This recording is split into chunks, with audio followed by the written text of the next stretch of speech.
I call this meeting to order, the Select Board meeting. Today is July 5th, and it is 7:42 p.m.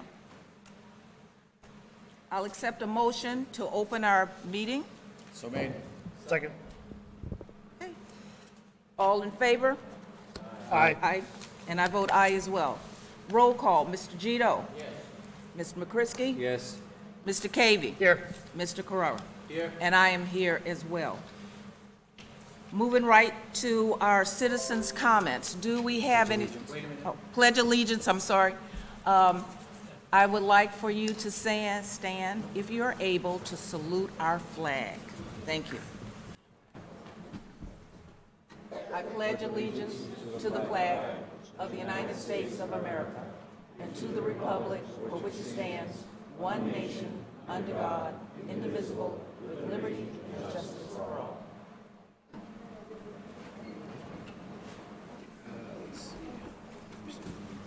Thank you so much, everyone. Citizens' comments? I see a couple. Yes. Oh, yes. Before we get started with citizens' comments, Mr. Carrera would like to say. I just want to say something real quick, that Chairman Deborah Roberts, Vice Chair Steve Cavey, myself, Town Manager Mark Tisdale and his family, my wife, the town clerk, she wanted to walk, and Dr. Rabb. We all took place in July 4th parade. I was excited to see everybody on the side. It was a good time. We all had a good time. There was a lot of jokes, and Chief Donna McNamara walked with us, and the highlight was this little girl walked off the sidewalk right over to Donna Mac like this. What was she, about 2 years old? And you could just see everybody's heart melt. It was unbelievable. If you had a camera that you didn't have to take a half an hour trying to figure out how to take that picture, it could have been on Newsweek. But I just want to thank all the residents who came out and everybody who partook, and it was a good time. Thank you. Thank you, Mr. Carrera, for saying that. I was going to save my comments for my comments, town manager, I'm sorry, for select board comments. And Mr. Tisdale, you have to commend your staff as well. I want to add that in. They made it look easy. And I know all of the work that went into such a great production. I attended the fireworks on Friday, and of course I was in the parade on Monday. But the people that I talked to, they said they had such a great time, and what a nice event it was just the whole weekend.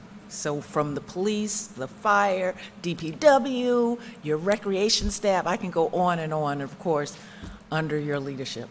So thank you so much.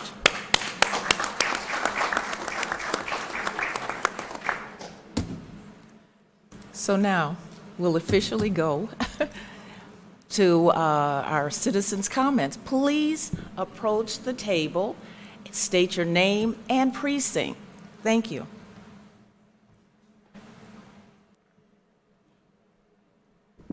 Good evening.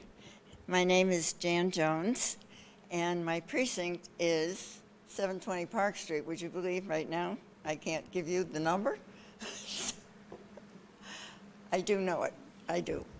But I want to thank you all for giving us the opportunity to get involved in the train station. And we know that there are several things that need to be accomplished before we can do anything, have a flea market, or have a show, have anything. So we have a few voices tonight from the citizens who would like to just remind you of what we need to do, and hopefully you can figure out how we can do it.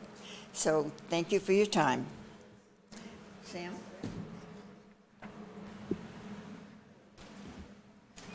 All right, as Jan said, we have to revamp this train station. So when the train rolls through, she'll be coming around the mountain when she comes. She'll be coming around the mountain when she comes.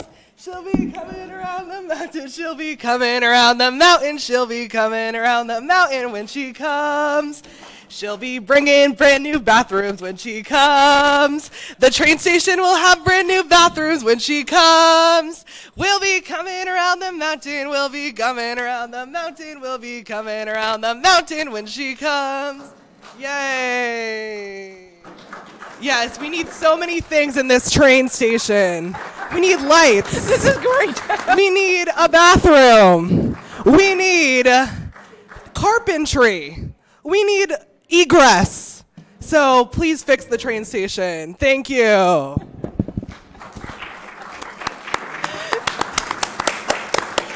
Thank you so much. Yes, I saw, yes, veterans, yes. I'm sorry, please state your name and precinct. Walter Randolph, 74 Queen Anne Way, Stoughton. I don't know the precinct. Can you speak in the microphone? For some reason, the acoustics are poor. Is it lit up green? It's green. Yeah. Walter Randolph, 74 Queen Anne Way, Stoughton. Good evening. My name is Walt Randolph, and my wife, Dr. Patricia Randolph, and I lived here happily for 16 years. We love Stoughton. And I have something to share. It was recommended that this was the place to do it, so here it goes. Wikipedia has a list of more than 100 month-long observances. Some are frivolous, some are silly, like Confederate History Month, and National Pet Month, National Pizza Month, and many, many more. Look it up. But there are monthly celebrations that bring awareness, like Women's History Month, Black History Month, Pride Month, Breast Cancer Awareness Month. These I mentioned are worthwhile observances. However, I cannot help but feel that as a country we are missing out on acknowledging a very special and select group of people. I'm talking about the members of our armed forces who have paid the ultimate price for our freedom, those military personnel who died in service to our country.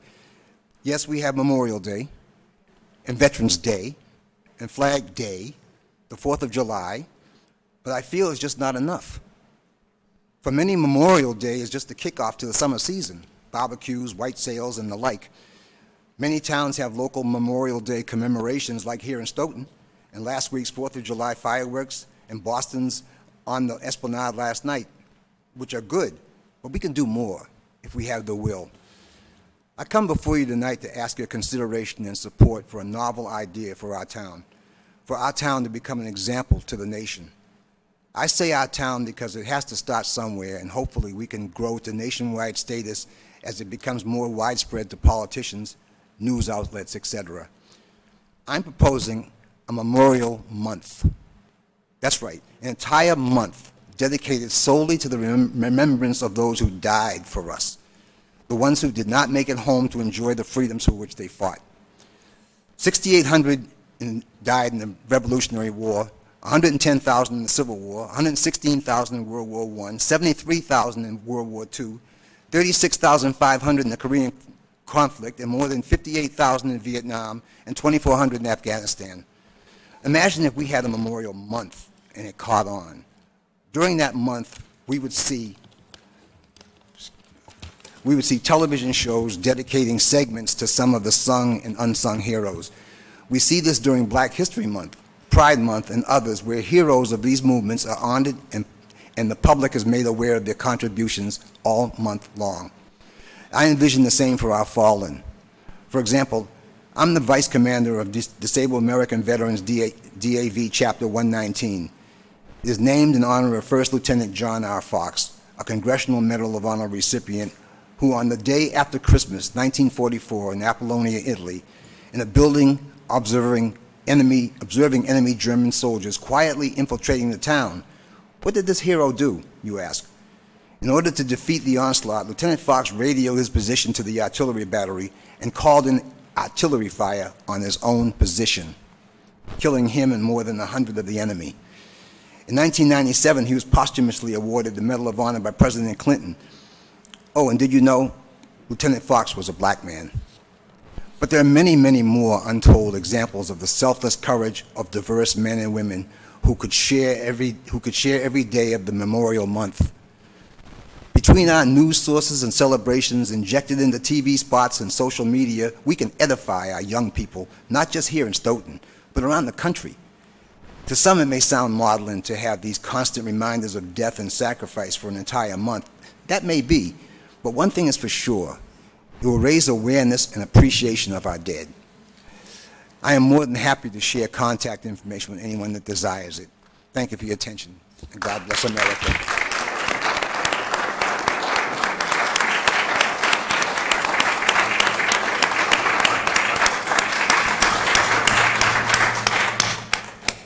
Madam Chair.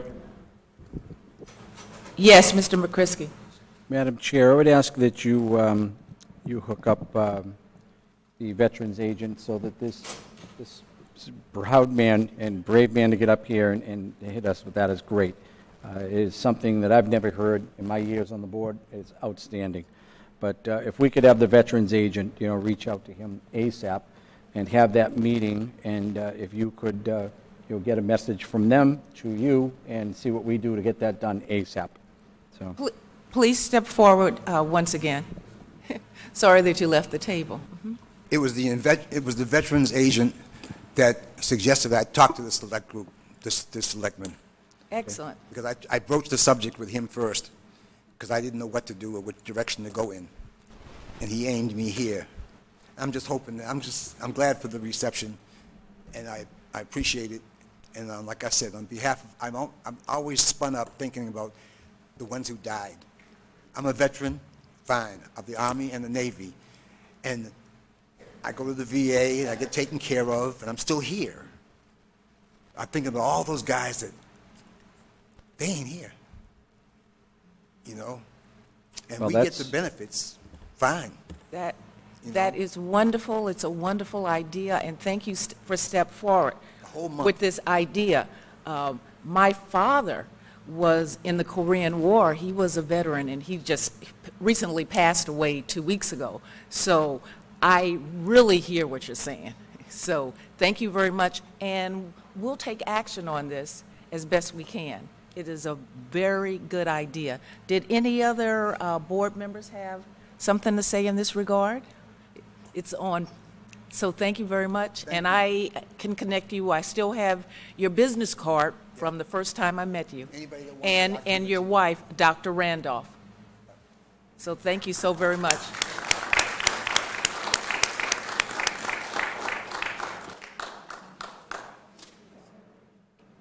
Please step forward. Peter, say your name and your precinct. Oh, please say your name and your precinct. Thank you.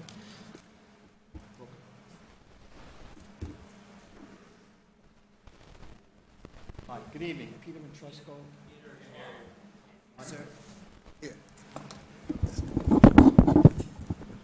Peter Ventresco, Precinct 8.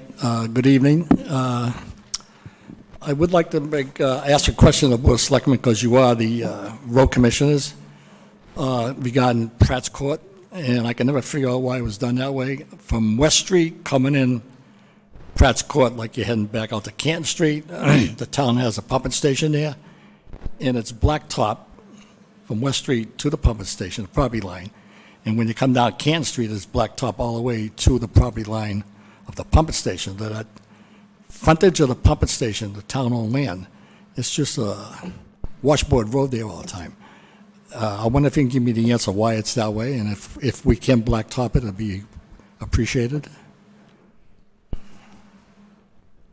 So you're saying that on Pratt Street is blacktop with asphalt, but part of it is not, or I can barely hear what you're saying. Yeah, Pratt's Court starts at Canton Street, and it goes down, and the blacktop stops right at the property line of the Stoughton pumping station on Pratt's Court well. And then coming in from the other side on West Street, it's blacktop from West Street to the property line of the pumping station. So the frontage of the pumping station is just a gravel road. It's like a washboard. I can never understand why it was never finished. If there's a reason, I would like to know why. And if it could be blacktop, the neighbors would really appreciate it. I know I would. Well, at least we can do is get you an answer. I think Mr. Carrera has some information on it.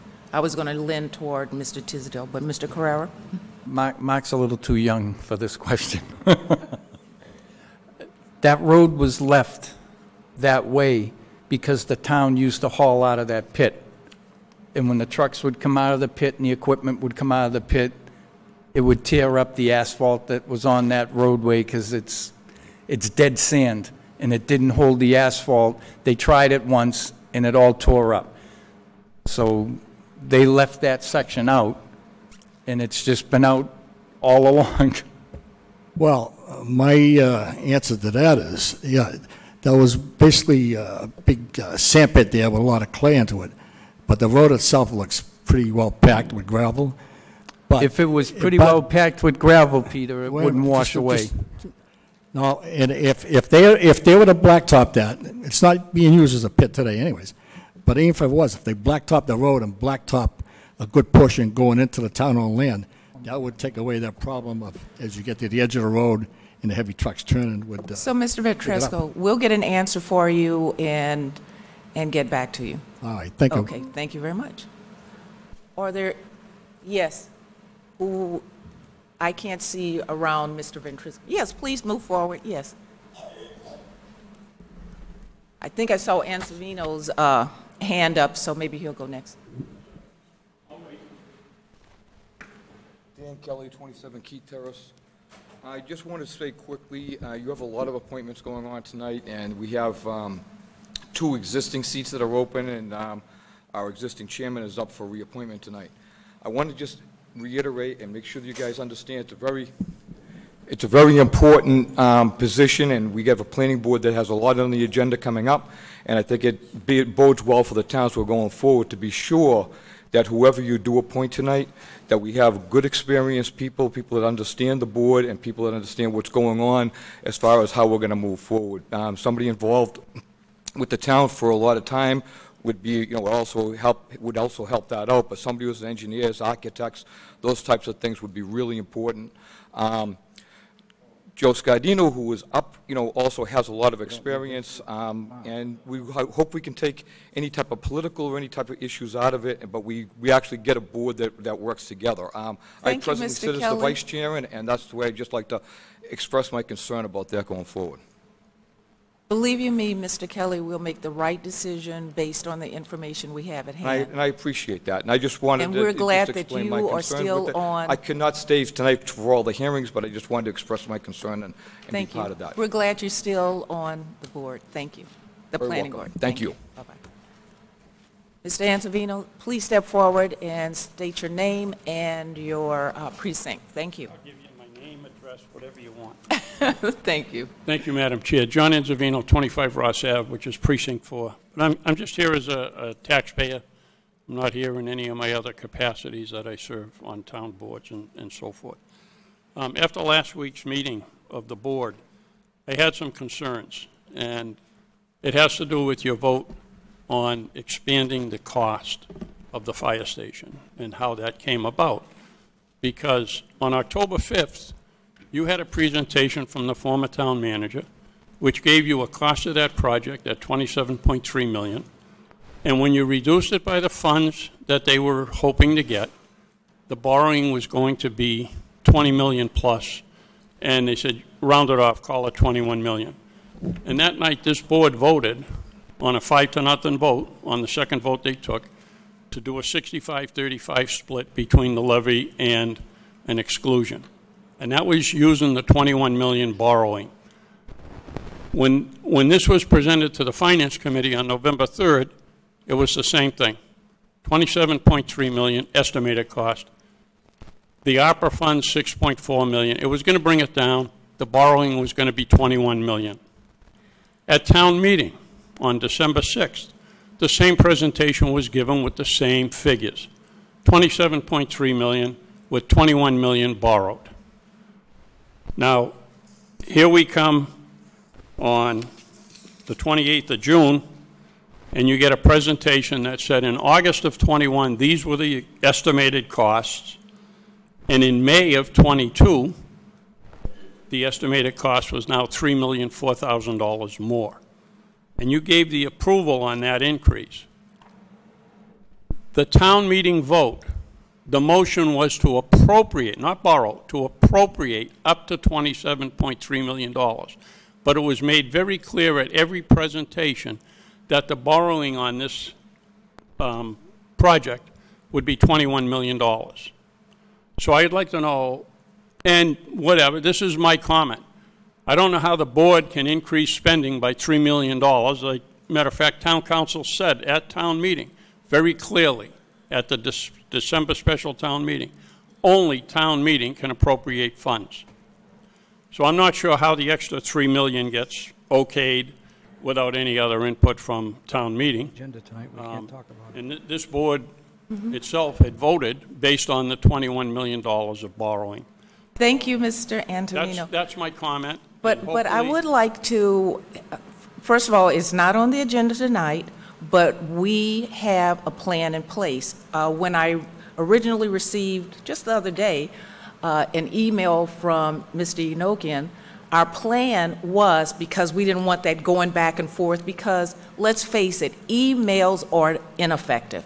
We were going to schedule a meeting so we can sit down and talk about it. And I most recently talked to Mr. Tisdale, what's his availability, and we're going to outreach to Mr. Enochian and to you as vice chair, right? That's vice chair. So we can talk about it. And this is also in the realm of, it's almost budget season again. So it's going to be in that same context to kickstart that. But we do have information that says we are within the confines of what town meeting approved. And that's what we wanted to show you without a lot of going back and forth by email. Well, I mean, like Fair I said, enough? It was made very clear that the borrowing would be $21 million, and you borrowed $20 million plus when you voted the bonds back in February 22nd. So you already borrowed basically what the town was told you would be borrowing for the project. By the way, they also stated they were very comfortable with the contingencies at that point in time. They were very comfortable with the cost of the project. And this is, right, that's what this is for, citizens' comments. Well, as the FinCom, you are advisors to the Select Board, and we are open and receptive to your advice. But I can assure you, we're going to have a meeting with you. We're trying to schedule it now with everyone's availability because, once again, emails are ineffective. You know, we just didn't know what you were getting to, what Vaughn was getting to. You know, when I say that, there were a lot of parts to his paragraphs. I was copied on him, and he was asking for specific information. But that's all I can say with that. So thank you very much. I know you have a busy agenda, and yes. I do want to thank everybody. The fireworks were tremendous. First time in 5 years that we could have them between building the school and then the pandemic, and they were shut down. It was great to see the job that was done on those. And I drove down Park Street the other day. They did a nice job paving that, by the way. Thank you. Thank you so much. Moving right along to the next citizen's comment. Okay. Select board comments were next. Let's start, any select board comments? I made my comment was in regards to the July 4th. Oh, Mr. Cavey, yes. Other than to thank everybody for, wonderful July 4th weekend and both the parade and the fireworks, a lot of fun. I actually had no comments except I just wanted to thank the people who just gave a presentation for the theater. We're not used to having fun around here, so thanks for making it more fun. I know that it's can be a little stressful to get up in front of folks, so I just wanted to say that I really enjoyed the show, and thank you very much for doing that. Thank you, Mr. Cavey. Any other board comments? Oh, okay, Mr. McCrisky. Madam Chair, not on town business, but where your dad passed and you had to travel to go that, we really weren't here to be able to pay our condolences to you. So I just wanted to offer you, and I think I can safely say for my colleagues, that we offer you our sincere condolences on the loss of your dad. We wish we could have been there to attend, but we weren't able to fly out there. Right. But we were thinking of you while you were gone, and again, wanted to make sure I mentioned that. Thank you so much. Thank you for saying that. I appreciate it. Thank you.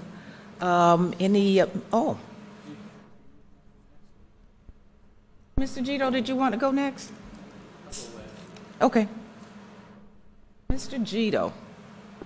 I have no comments, except I had a great time in Maine this last weekend. Mr. Carrara. My wife was right. She said you were in Maine. I got another complaint on School Street, Rose Street, that corner with the green boxes. They seem to have grown again. They removed 2, and now there's like 7 back. And those drop boxes, when you come out to take the right to go up, it's like blind. People are pulling out and they're almost getting killed by the cars coming from the intersection back towards the police station. So I says I'd mention it again, that the zoning law is you can't have something that high blocking 35 feet from the corner either direction. And looks like it's getting out of hand. The second thing I want to bring up, and I don't want to discuss it now, but if we can put it on maybe the next agenda, if it isn't that big, but it's something that's got to be handled sooner than later. It's the parking down at the Armory. That's being parked. There's employee parking from a business that has no right parking there because the Board of Selectmen hasn't allowed it or brokered any kind of deal, and I don't know how we broker a deal. All I'm going to say is when you open a business, you're supposed to have adequate parking for your employees upon your own property. You don't just take it upon yourself to park on town property. And right now it's standing at a liability, and I'm bringing it up now so that it can get handled. And I'll leave part of it over to the town manager and Mr. Winner. Thank you, Mr. Carrara. Ms. LeBlanc, can you ensure that we have that on our agenda for, I think that's July 19th date? Okay. Thank you so much. Okay. Anything else, Mr. Carrara? Okay, let's go to town manager comment. Mr. Tisdale. Thank you. I have nothing really new to add other than what everybody else already said about the fireworks. There was a lot of planning and work involved with that, and it actually showed because it really went seamlessly on Friday night. I'd like to thank Matt, Molly, police, fire, DPW, procurement was involved. It was a really good team effort. And I was also honored on Monday to walk in the parade, and it was great because you allowed my family to walk, and my son and my daughter really didn't really want to go, to be honest with you. And then they got there, and they were like, "This is really cool," you know. This was walking up the street. So when we came back, my son wanted to make a YouTube channel because he felt like he was a celebrity. So it was a good event, and I was honored to do it. Thank you very much. You're quite welcome. Thank you so much. We'll move to our next agenda item, which is the train depot. Is Ms. McCarthy? Oh, here she is.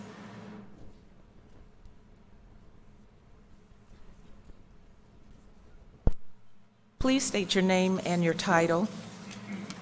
Pam McCarthy, the Economic Development Director for the town. And I'm here just to give a brief update on a grant I applied for to find the highest and best use of the train depot. I'm really glad that there's so much interest, especially tonight, in the use of the property, because nothing will contribute to downtown revitalization more than activating that building. So on May 24th, I applied to the One Stop for Growth grant program, and with the support of the town manager at the time, Dr. Robin Grimm, and then also Mark Tisdale, who is the Director of Development Services. And the process is something that I had done before. I did the exact same type of grant to find the highest and best use of the Randolph Savings Bank that ended up being the recreation center. So we're trying to do the same thing in order to find out the highest and best use of the train depot, something that will best support the downtown revitalization, activate the building weekends, weekdays, day and night, so that you'll have the foot traffic being driven to the downtown businesses as frequently as possible. The idea is to build a consensus with community support as to what they would like to see the highest and best use be, something that they would frequent because they support the use. And then the select board will actually be able to get a report and the data that supports the uses that were established. There'll be a lot of outreach, like I did with the Randolph Savings Bank. There'll be an extensive survey, there'll be public meetings, and then that will result in a report at the end. I mean, a lot of different groups and people have had ideas how to use the space. It might be that it would be a performing arts center. I know that, you know, the people that are here tonight and the Little Theater Group, and I also talked to Renee LeBlanc today from the Old Stoughton Musical Society, who's also interested in having it be some type of a cultural center. Those ideas are out there, and those people are all welcome to be part of the process, part of the study. And then we've had some businesses, there have been some tap rooms with breweries that want to be in that space. It could be that you choose one of these individual uses, or you can combine things, maybe have something like a tap room or a coffee shop during part of the week, and then still be open to performances, public events, and art gallery, things like that. So I should be finding out in October or November whether or not I'm successful in getting the grant, which will provide a consultant to help gather the data and help me with the survey and the public meetings. Like I said, this is something I've done before, so we wouldn't be starting from square one. So it would probably take 4 or 5 months, or maybe even less, to finish the study once it's started. Do you have any questions? Mr. Gito, did you have your hand raised? Mm-hmm. Yes. The Redevelopment Authority has expressed an interest in the train station, and I hope that you'll consider their or its issues when you are moving forward. And I guess part of that is if they're considering the train station as a revenue source for the Redevelopment Authority in its redevelopment plans for more of the downtown and how it fits in with their plans. I mean, yes, I'll be sure to include them in the study. Thank you.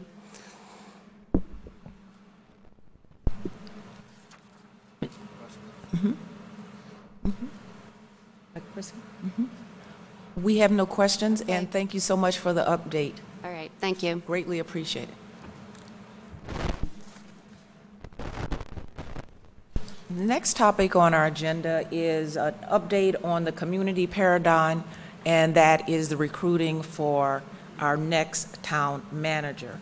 What we have in our package, and I'm wondering if either Ms. LeBlanc or if Mr. Cavey can show that, present that on the screen. It might be kind of small, but the reason I wanted to have a conversation about the position statement is because it looks like it's the Cadillac approach to the position. And also, there has a price tag associated with it of $200,000. So I will, $200,000 per year. The price tag for what? For the position. Oh, for the position. I thought you were talking about salary. Salary. Okay. So does everyone have that in the packet? So it starts out with a position statement and the ideal candidate. If we go to page 6, it has the ideal candidate sheet. And that is ideal. Are we going to just stamp this? No, we're not going to just stamp. As it is a draft and add in or ask what could be put in? Yeah. Or are we just going to make a vote and just push this through? No, the purpose of this is to talk about it and have our input and then finally approve it so Mr. Lynch can move forward, because It has a $200,000 salary attached to it, and this is the ideal candidate. So if you think about, well, not think about, if you recall what Dr. Grimm's salary was, and we went through some comparables, some competitive town manager salaries in other areas, some were up there and some were lower. So what can our pocketbook really afford, and what do we really want? Is this a true idea? This is ideal. Is this what we're really looking for as our next town manager? Yes, it was a plus or minus, right? It might be a deep minus, but that's just me. But we wanted to be realistic, right? What are we really looking for, and what can we really afford? It seems to me that and I know in my industry as well, sometimes you bring people into a position and you give them a higher salary because you want the best of the best, right? Sometimes you bring them in a little lower because they don't really have the skill sets that you're looking for, and then in a couple of years, you do a market analysis, and then you increase the salary. And then it's still like a bubble, if you inflate one end of the bubble, then somebody else gets squished. So we want to go in balanced and equal, don't we? Or let's talk about that for a little bit. Well, but I don't want to take it away. I'm going to defer to the liaisons, Mr. Cavey and Mr. McCrisky, to take the lead. Ms. Chairman. Yes. Mr. Cavey sent that package to all of us and suggested that we make our comments back to Mr. Lynch and Ms. Flaherty. I've done that. I don't know if anybody else has done it or not, and I don't care. That's not my business to worry about that. That's everybody else's business. But I did that, and they received it and responded to me saying they'd get back to me within a couple of days. And they did that response within a half an hour. So I'm not sure what we're going to accomplish sitting around here talking about that until we get the comments from everybody. And I mean, we can spend a half an hour doing that, but I think we have other things to do. So I'll defer to our liaison, Mr. Cavey and Mr. McCrisky, if everyone has weighed in, and if yes, is that list going to grow? Oh, yeah.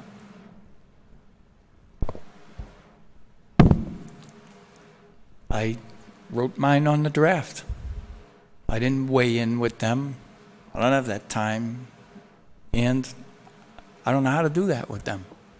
So they're just going to have to get a grip that if I want to talk about it here, we're going to talk about it here in the open, and I'm not getting in trouble for passing shit back and forth. I don't believe in emails. That's why I have everything on paper. It's in front of me. If I mark it up, I know what I did. Once it leaves my hand, I don't know if they just, this guy's full of it. Because that's how I see things.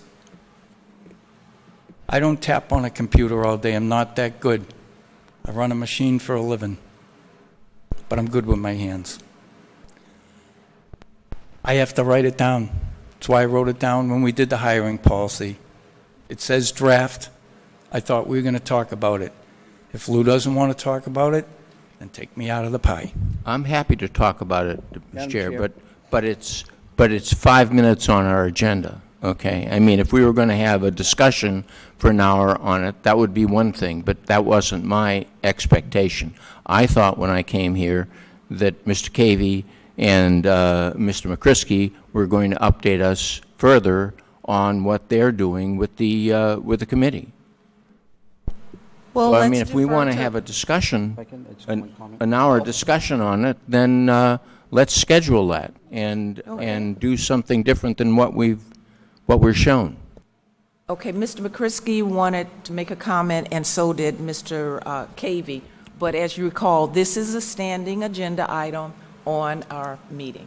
The time is what suspect. Okay, the time is what will change. But Mr. McCrisky. Right, I would, I'd say if we're going to go on any longer, I'm going to make a motion to table it because we're already close to a half hour past our public hearing date. There are people Motion to waiting. table. I'm not done with my comment yet, Madam Chairman. And I wanted to say, through you, to Mr. Carrara, if you have that document marked up, it's so simple. Hand it to Deb LeBlanc tonight. She'll make a copy of it. She'll scan it, and she'll submit it on your behalf through the email. Okay, we don't need a, I know you don't use email. You write on the piece of paper what you like, what you don't like. It can be sent right to them. They have your thoughts. It's not a big process in email. Well, some of my thoughts, Joe, might affect somebody else's thinking in here, and they might say to me, hey, blah, blah, Scott, blah. that's their job to take those thoughts together and list the concerns and areas and then tweak them accordingly. So if they don't get your thoughts that you've made on the piece of paper, then your voice won't be heard. So I would encourage you, if you've got that written out, write it out, underline it, write arrows where you'd like to see comments made, and then all we have to do is scan it to a PDF. Deborah will email it to them, or Steve or me will email that to them on your behalf. Because if we do it the way we're doing it now, we're not going to be ready for another 4 months just to put an ad out. Because we can't get through just talking about this. It was supposed to be a quick update. Now it's becoming all this. So it's that simple. So if you've got that... You've been looking at this longer than I have. I just got this in my packet. No, I haven't been looking at it longer than you, Scott. Everything gets emailed out. So I got exactly what you have. I already made my notes in it. I type it into the computer, into the document, which is, I can do that. I'm not saying anything that you don't want to do or can't do it. I know you don't use computers. I know that. I know you don't text. I know that. But just write it down on that document, Scott. Write lines, draw words, put it where you want it. We'll make sure that what you put on that piece of paper gets to them, and they know your thoughts. Okay? Because just because you don't use email doesn't mean we can't get that done for you. And it's simple. It's very simple. You know I've said this to you before. If I can figure it out, computers, believe me, you can. But I respect that you don't use it, so it's that quick. So I'll email it to them for you if you want me to. Thank you, Mr. McCrisky. I wanted to give our liaison, Mr. Vice Chair Cavey, an opportunity to weigh in. I'll be very brief. I think Mr. McCrisky said it better than I could. I understand people have different methods of doing things, and I'm not here to tell anybody or leave anybody voiceless because I insist on doing it a certain way. It's not the case at all. Just the only thing I can't sign up for is unfortunately I just don't have the bandwidth to do this kind of work for you personally. If there's some kind of communication method that works best for you, by all means, I'll do anything I can to help facilitate that. You could. I think even just putting it in an envelope and mailing it would be fine too. We have their address. I understand your dilemma, and anything we can do to work, anything that I can do to work with you to help you sort of have this all plugged in the same way, I'm game. I'm not trying to make it hard on you. I want you to be able to do the things you need to do. Part of my day is email, so sometimes I just don't give it much of a thought. But let's see if this is something that works better for you. Let's work, man. Let's work together and make it happen. So, whatever you need. As far as these comments go, as Mr. McCrisky said, we have to send these over to Community Paradigm. They'll synthesize it, put it all together, and we can't until we vote on a final document. It doesn't really matter. But what I fear is that we really don't have the capacity to sit here going sort of around the table, developing this document sort of live in a way that's really going to produce something that's going to be of much value. If we did that, unfortunately, I've seen that happen, and it rarely comes out the way you're hoping it would. Having a sort of a single lens, we're using Bernie in this case, but just one person, doesn't matter who it is. In this case, we're hiring somebody to do it, to take all of the information in and try to put it all together and make it all fit. And where things don't fit, where we have competing interests, where you you want somebody who's level-headed, and I insist on somebody who's not level-headed. You know? That whatever that is, and they say, well, you can't have both these things. You know, it's kind of on them to bring that to us and say these are competing, contradictory needs. Like which one, you know, then I agree you guys with, wrestle it I out. agree with you guys' lines of thinking, but it was nice to hear Chairman Roberts voice some of her concerns out in the open. Yeah. So that I knew I wasn't heading down the wrong street as like I was the only one being the Grinch or something like that. You know, when you read this through,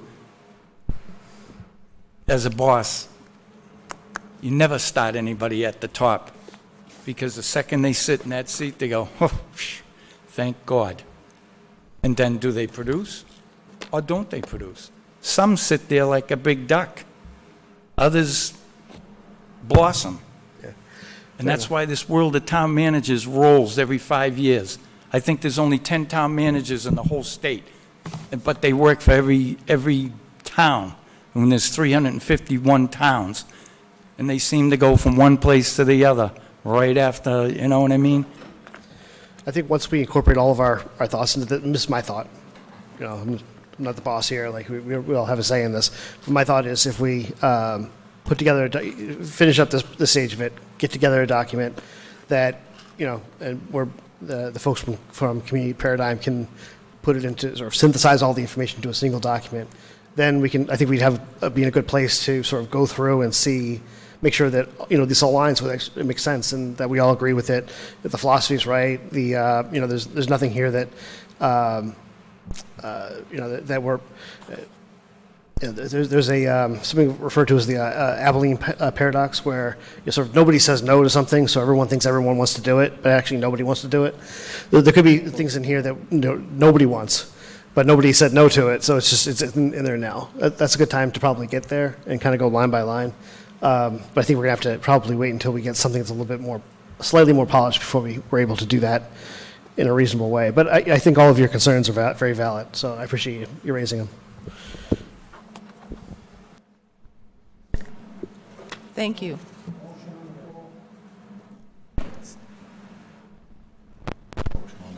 No motion on the floor. So is there an update on what you've done in the last week or two? Well, in the last week, we were really just looking for the select board to review this, get back to Community Paradigm, and to start sending in information. So that looks like that's still in progress, but thank you. That's where we stand right now. Thank you, everyone. Moving right to our next, Mr. Cavey, Vice Chair Cavey, would you do me the honors of reading into the records? This is our application to transfer all alcohol and common vic licenses for Famous Bob's Liquors Incorporated, doing business as Bob's Food Mart and Discount Liquors. On one part of our agenda, it indicates the address is 289 Pearl Street, but in fact it was advertised as 289 Park Street, which is correct. Okay, so I'll begin by reading the Yes. application. Okay. Town of Stoughton, notice of hearing.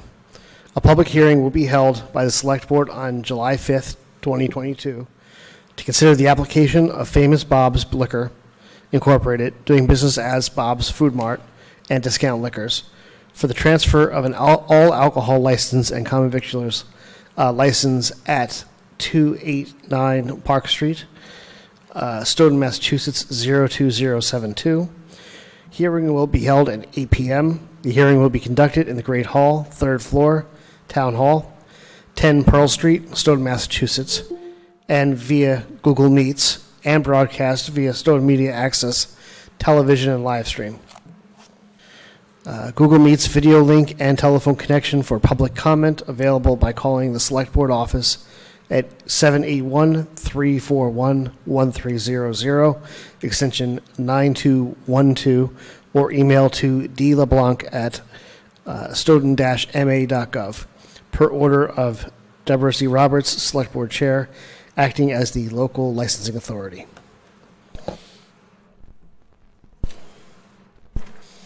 Thank you, Vice Chair Cavey. Before we accept a motion to open the public hearing, the process will be, first, we'll go through our checklist of approval and the responses. Then we'll hear from the owner and his owner representative more about this transfer license. Then I will ask my fellow board members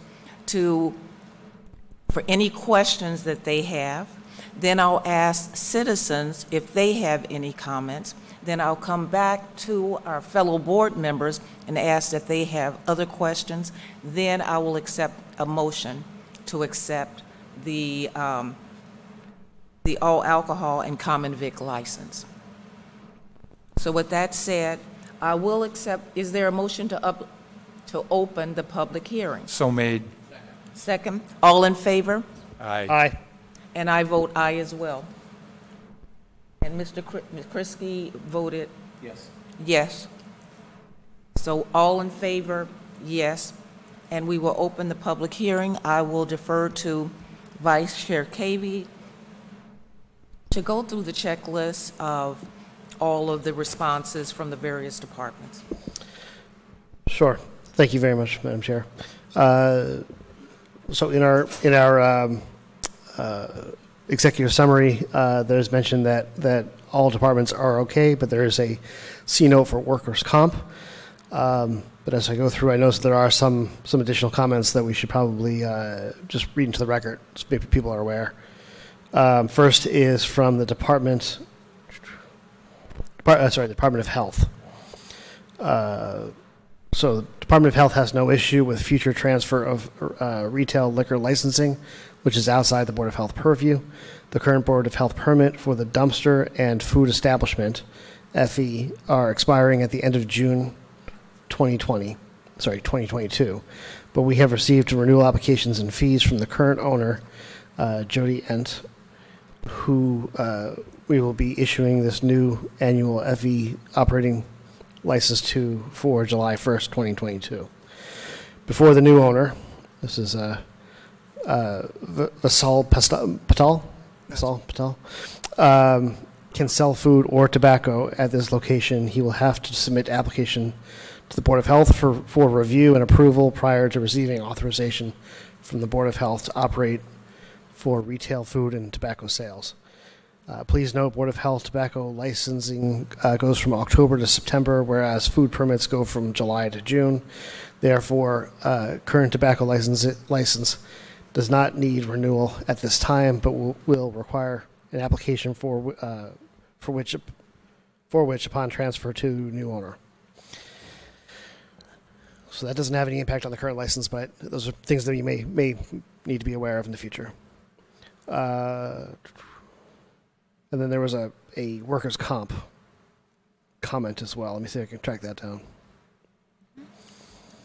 That workers' comp, it was contingent on the actual start of business, because I would assume you don't want to buy insurance until you actually know you have the license and things to go through. Okay, so that was the only outstanding issue. Otherwise, for the current license, there were no concerns from any of the departments. Thank you so much, Vice Chair Cavey. Can you please state your name and your affiliation with this business? Good evening, Attorney John Moradian, Democus Law Offices from Lynn, Massachusetts, and with me is Vatsal Patel, who was one of the co-owners of the proposed business and the manager of record. I can't hear you. The AC? Thank you, Ms. LeBlanc. We could barely hear you. We're going to turn. Can you? Yeah. Yes, and then we're going to turn either the AC down.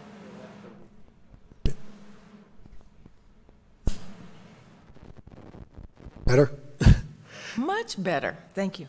John Moradian, Democus Law Offices, 56 Central Ave in Lynn, and with me is Vatsal Patel. Vatsal, what's your address? Yeah, I live in Stoughton, the 1781 Central Street. There's 2 apartments. Thank you. So we're here before you tonight to ask for approval of the transfer of the all alcohol package store liquor license that's currently issued to Jody Enterprises to Famous Bob's Liquors Incorporated. They're purchasing the business and the real estate at that location at 288 Park Street, and we're asking approval of the transfer. It's a change in business ownership. There's no change to the store layout or expansion of the store or anything like that. It's going to remain the same business that's there now, which is a takeout deli, convenience store items, and alcohol sales. Vatzel is the manager of record, and we're asking for a pledge of the license and inventory to Rockland Trust Company as they're financing the transaction. Vatzel is trained in alcohol safety. They plan on having 5 to 6 employees, being full-time and part-time. Store hours will be 5 a.m. to 11, which they are now, and alcohol sales will be Monday to Saturday, 8 a.m. to 11, and Sundays, 10 a.m. to 11. Which is permitted by state law.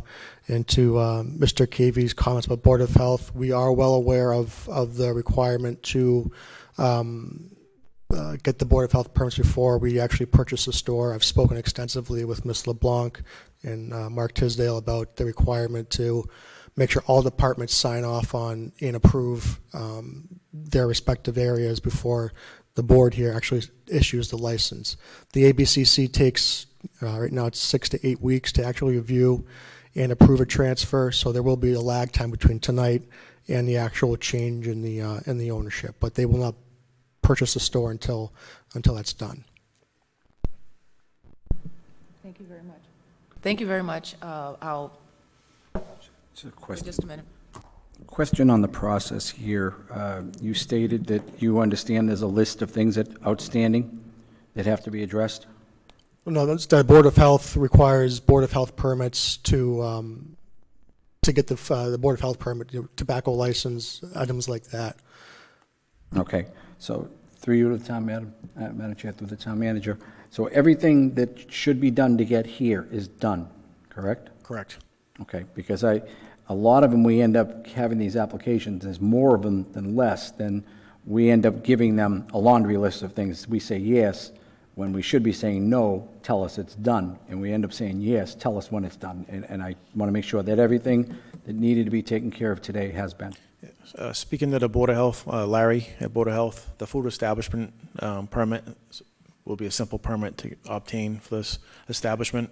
It's not something that has to happen before they come to your board. Okay, all right, thank you. All set. All set? Mr. Gito, any question?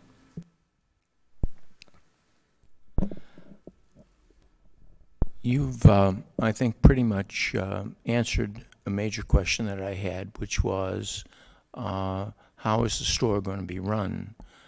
I mean, I've seen, I looked at the plan of the store and saw a lot of empty shelving there. Some stores convert all of that empty shelving to some sort of liquor, and you're planning to still have bread and other things on most of those shelves. What I don't know is which shelves what shelves now you have that liquor on, and what we should expect to see still have bread and other things on it at the end of the day. So perhaps at some point you could provide that. Right, I understand. There's no intent here to transfer it over to a straight right. liquor store or package store. They're going to continue to carry convenience store items. That's can you comment?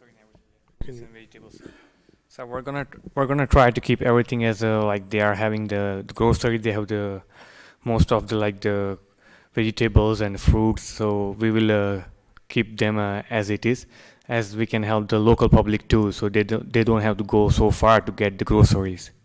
That's part of my concern. Actually, you've got a very nice store there, and you know that, obviously.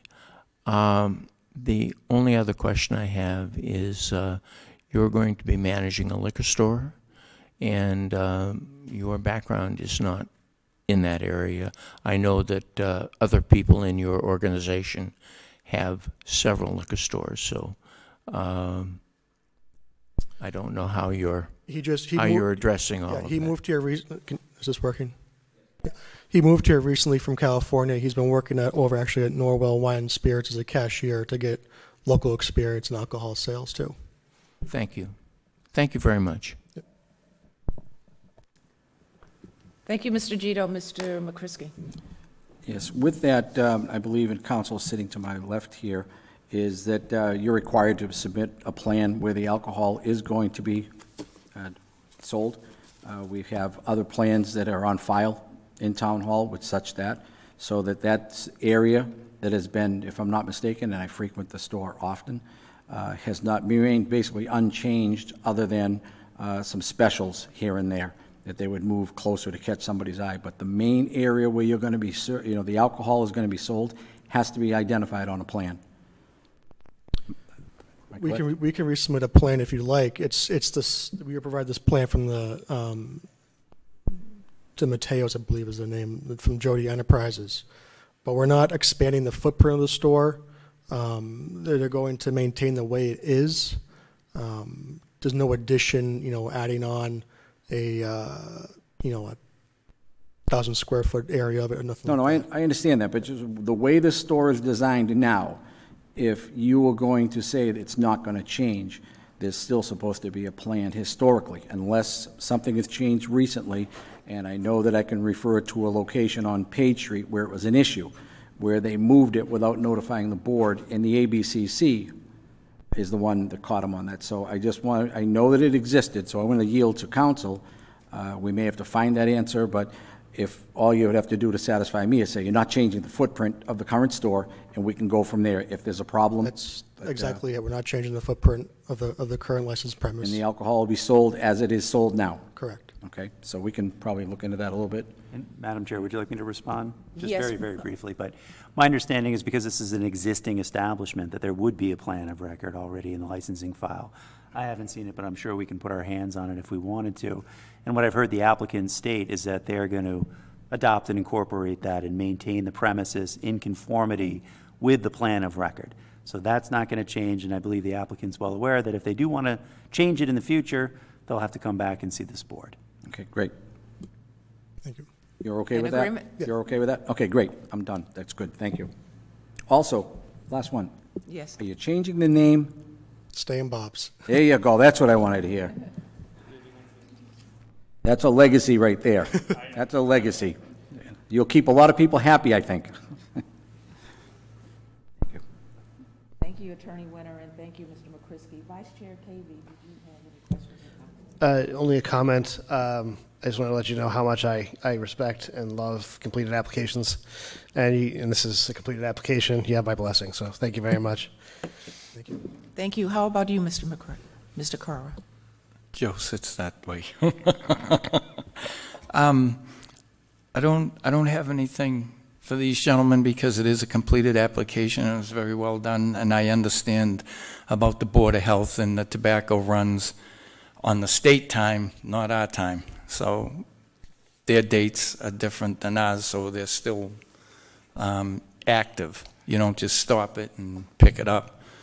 But I'd like to say something to the DiMatteo family, to Ronnie and his mom, that all the years that store has thrived, and I think everybody in Stoughton has passed through there one time or another.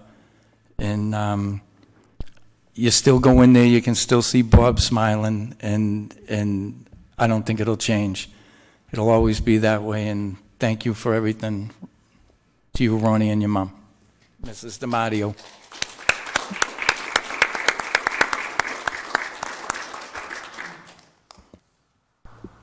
Thank you. Any citizens' comments? Yes, Ms. Walsh. Please step forward, state your name and precinct, please. Can I just ask for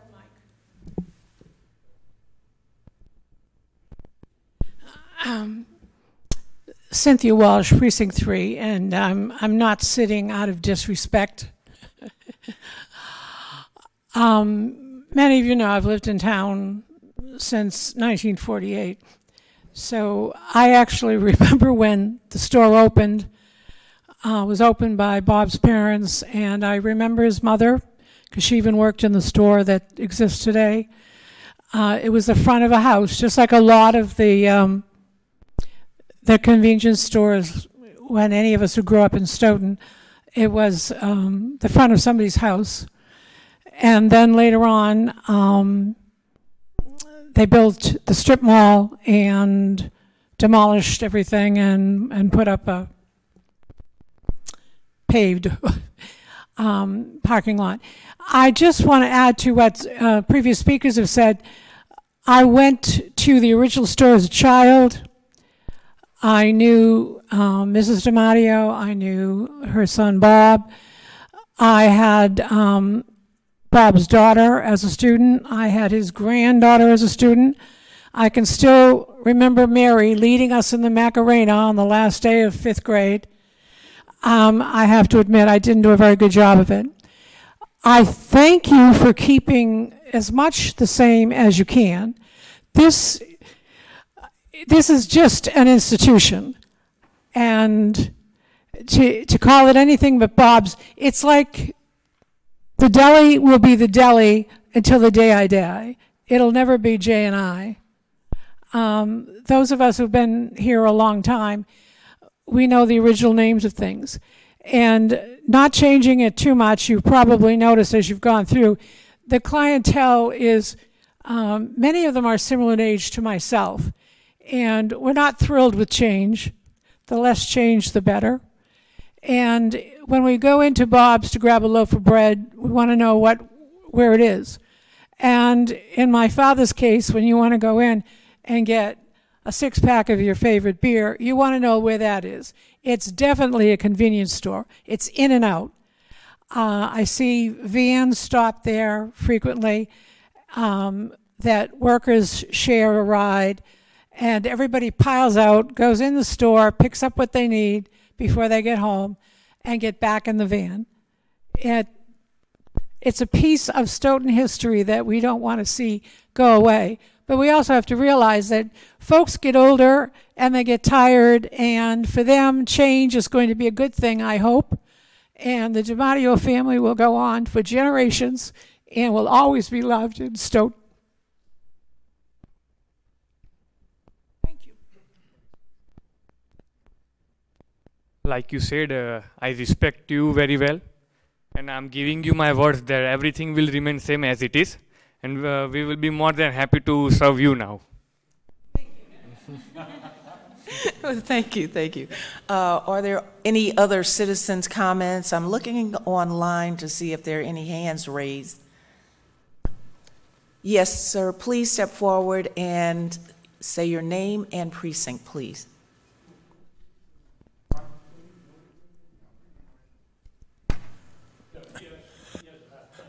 Oh, okay. Quite all right. Mm-hmm.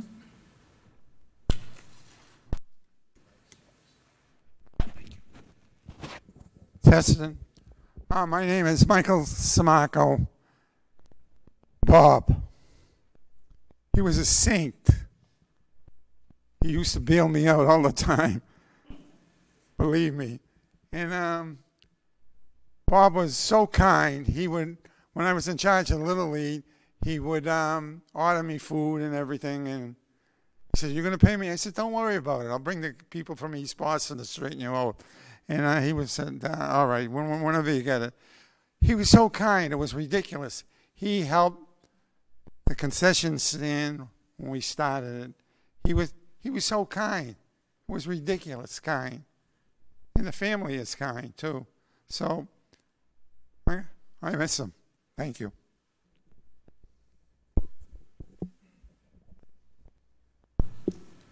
Thank you so much for that comment.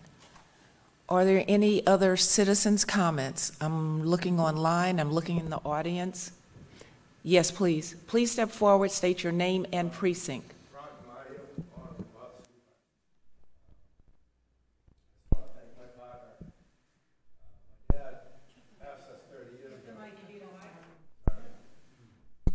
Bob asked us, me and George Mather, my partner, in 1992, George, can you stand up? He was co-owner for the last 30 years also. Like Jenny. My father asked us 30 years ago, "You guys interested in helping me reopen the store?" Because he had sold in '87, and He had to buy it back in 1990, and we were just finishing up school and said, yeah, we'll help you out for a couple of years. Sure, why not? And 2 years turned into 30 years really, really fast.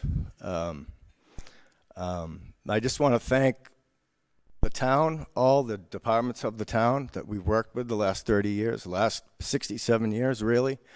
I want to thank George again, and George's family, my mom, my family. It's an end of a generation, but 67 years is a good run, and thank you very much.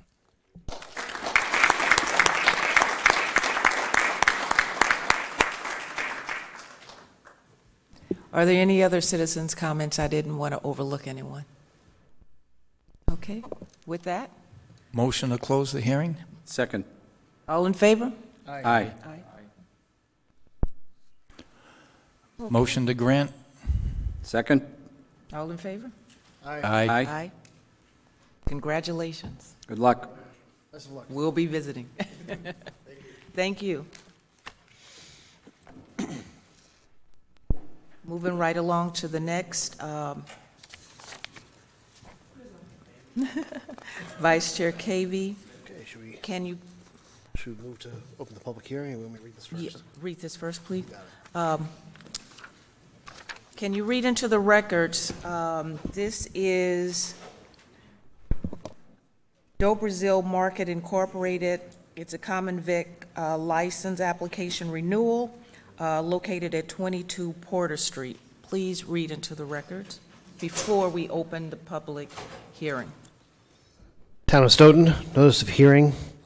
A public hearing will be held by the Select Board on July 5th, 2022, to consider the application of Do Brazil Market Incorporated for a common vicular license at 22 Porter Street, Stoughton, Massachusetts 02072. Hearing to be held at 810 in the Great Hall, 3rd floor, Town Hall, 10 Pearl Street, Stoughton, Massachusetts, and via Google Meets, and broadcasts via Stoughton Media Access Television and live stream. Google Meets video link and telephone connection for public comment available by calling the Select Board office at 781-341-1300, extension 9212, or email to dleblanc@stoughton-ma.gov, per order of Deborah C. Roberts, Chair, Select Board, acting as the local licensing authority. Thank you, Vice Chair Cavey. This public hearing will take the same process and format as the previous one. I would accept a motion to open the public hearing. So made. Second. All in favor? Aye. Aye. And I vote aye as well. Vice Chair Cavey, please tell us a little bit about this establishment, and will the owners and representatives please step forward if they are in the audience? Okay. I defer to Vice Chair Cavey first. Okay, so Do Brazil Market is Do, right? Do Brazil? Yes. Do Brazil Market Incorporated, 22 Porter Street. I've read through the various comments by the town departments, and there are no objections to this application. Thank you. Please state your name and your relationship with the establishment. My name is Luisa Fernandez, and I am the owner of the market, the Do Brazil Market. Will you please pull the microphone a little bit closer? Sometimes you have to get it very close, unfortunately. Luisa Fernandez. Hold on. And Might have to Push the button to make sure it shows green. sorry. There you go. Luisa Fernandez, owner of the Do Brazil Market. Thank you very much.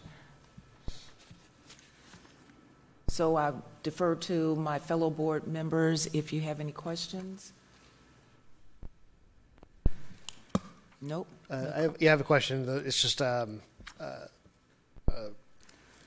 mostly because my memory is not that great these days, but this establishment's been open, and I understood you had already had a common vicular license. We usually renew those in December for starting in January. Can you just refresh my memories? Why you need one in July? Sure. I mean, when I opened in 2017, I did apply for the license, But I applied for everything else, and then came pandemic. This license, for some reason, I thought that I had applied, and I didn't. So I did everything else, but... Slipped through the cracks. Yes, yes. Okay. Understand. Anything else, Vice Chair Kaven? Oh, no other questions. Thank you very much. All right. Any questions? Oh, just a comment?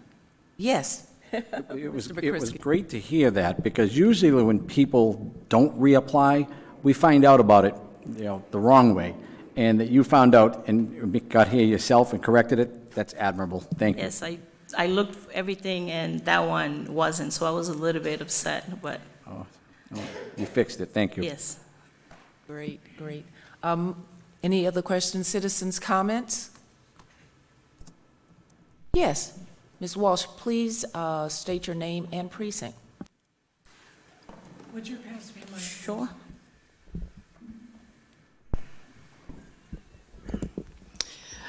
Cynthia Walsh, Precinct 3. I have been going into the market for a couple of years for their excellent homemade goodies. I'm particularly fond of their tres leche cake. But with the lack of dining options in the square, I have recently been enjoying the buffet, because we all know that when it has Brazilian in it or Brazil in it, the meat or the beef is going to be excellent. And the other choices, I don't have an exactly adventuresome palate, having been brought up on meat and potatoes, the traditional Irish meal, with an occasional veggie thrown in there just because the doctor thinks you should have some. But I have been enjoying and trying different things. Plantain, I think I had a little of that, and a few other things. So one thing I have noticed is how everyone is treated. And everyone is treated like family. Whether you're Brazilian or you speak Portuguese or you're wearing a yarmulke or you're an Asian person, I've sat there and seen different folks with different strokes coming in, making their purchases, and everyone treated like family, as I said. And they have some really terrific dining options. They even have pizza. And I like to see that. I like to see a place that makes everyone feel welcome. I don't think you have a liquor license. No, I don't. And but she doesn't even need to draw people in with liquor. And you see all kinds of folks come in. They know that buffet. They go around and they make their choices. Most of them are taking the food home. I've sat in the square on benches, and I've noticed them sometimes doing a land office business. I've also seen you're popular with the fathers from Immaculate Conception. It's just wonderful to see the array of goodies that are available now to the rest of us. And if we just put a little bit of effort and a little bit of sense of adventure on the end of our fork, we may discover something we really enjoy. Thank you. Thank you, Ms. Welch. I appreciate, I've seen you, I don't know you personally, but those words are very kind, and I thank you. That's what the store strives to, make sure we make everybody happy. I can tell that. Thank you so much. Are there any other citizens' comments? And we can move things right along. All right. Motion to close the public. So made. Second. All in favor? Aye. Aye. And I vote aye as well. Motion to grant. Second. All in favor? Aye. Aye. Aye. And I vote aye as well. Congratulations. Thank you. Bye-bye Try the now. desserts, everyone. They're amazing. Thank you. Thank you. Have a good evening. The next is on our agenda. 5-minute recess. Oh, yes, we're going to take a 5-minute recess. Less than 5, yeah. Less than 5. Let's say 4-minute recess for a second.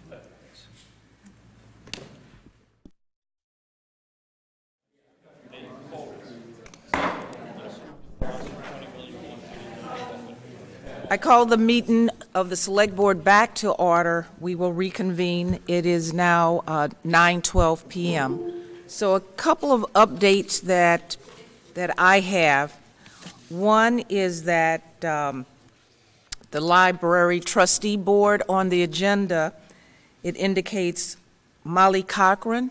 Well, she withdrew her letter of interest, so that's a change. So now we have 2 interested applicants. This is for the town boards and committee appointments. Next is for constables. Constables, we had 2 new additions, but I need a motion because they didn't receive the proper signage from 5 people and 1 being an attorney. So I need a motion for that. Also, another update is we have zoning board alternates, which was not listed, and we will attempt to fill those this evening as well. Those are the updates and changes that I have. I will accept a motion to, oh, I'm sorry, Mr. Crowder, I was going to ask for a slate so we can, yes. You say you want to have, alternates? No. Oh, I'm sorry. This goddamn thing. Okay, we're hot now. On the constables, you said that it's not, they don't have a complete application? Yes, there are 2 interested appointments, 2 interested applicants. Their application was incomplete.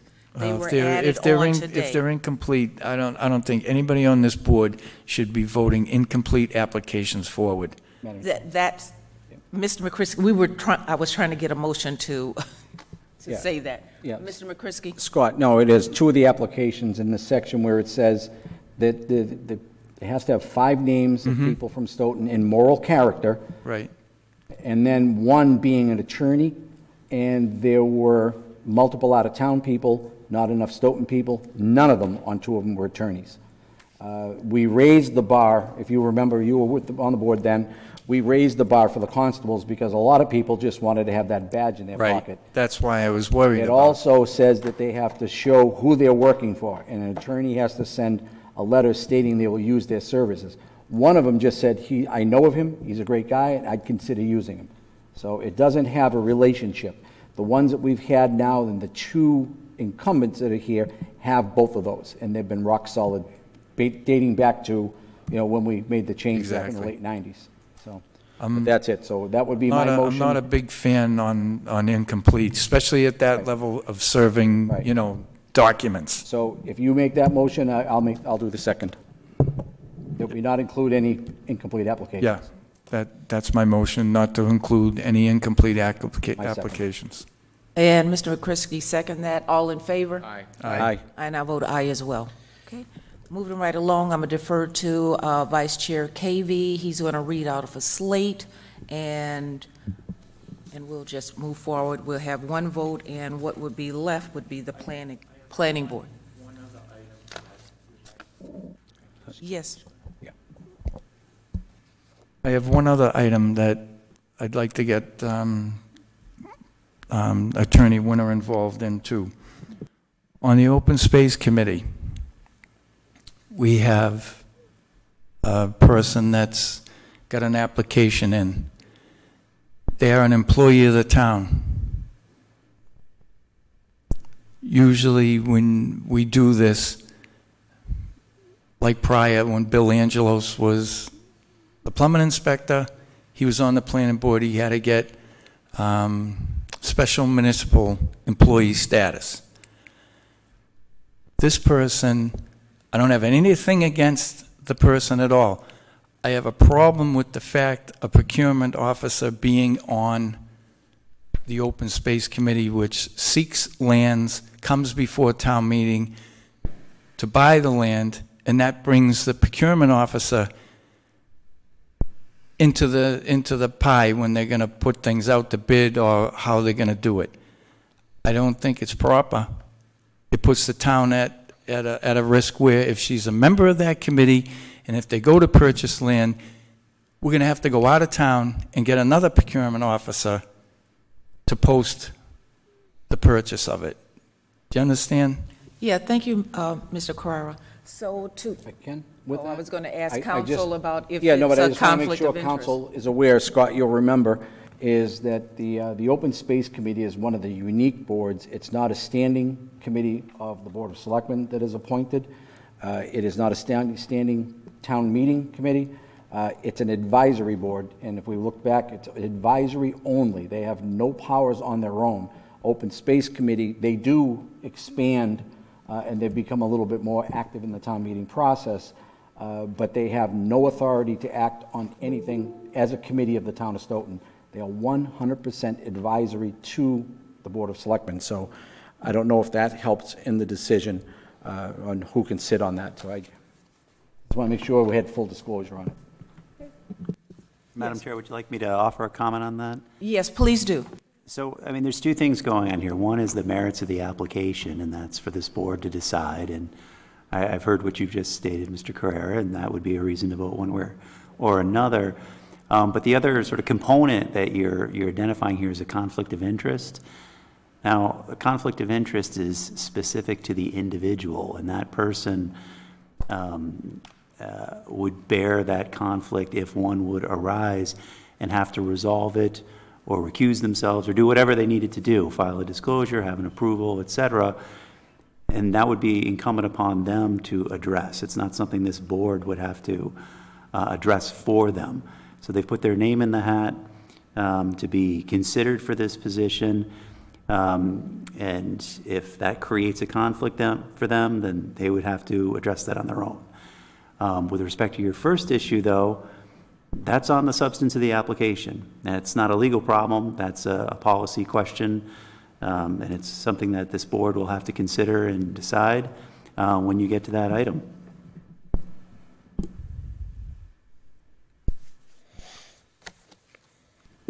Thank you. So I guess in summary, what I heard our town council say, Mr. Winter, is that she's disclosing she is an advisor to us, and there's no true conflict of interest because she's self-disclosing. Is that a summary, or from what I surmise? No, not exactly. Let me rephrase it again.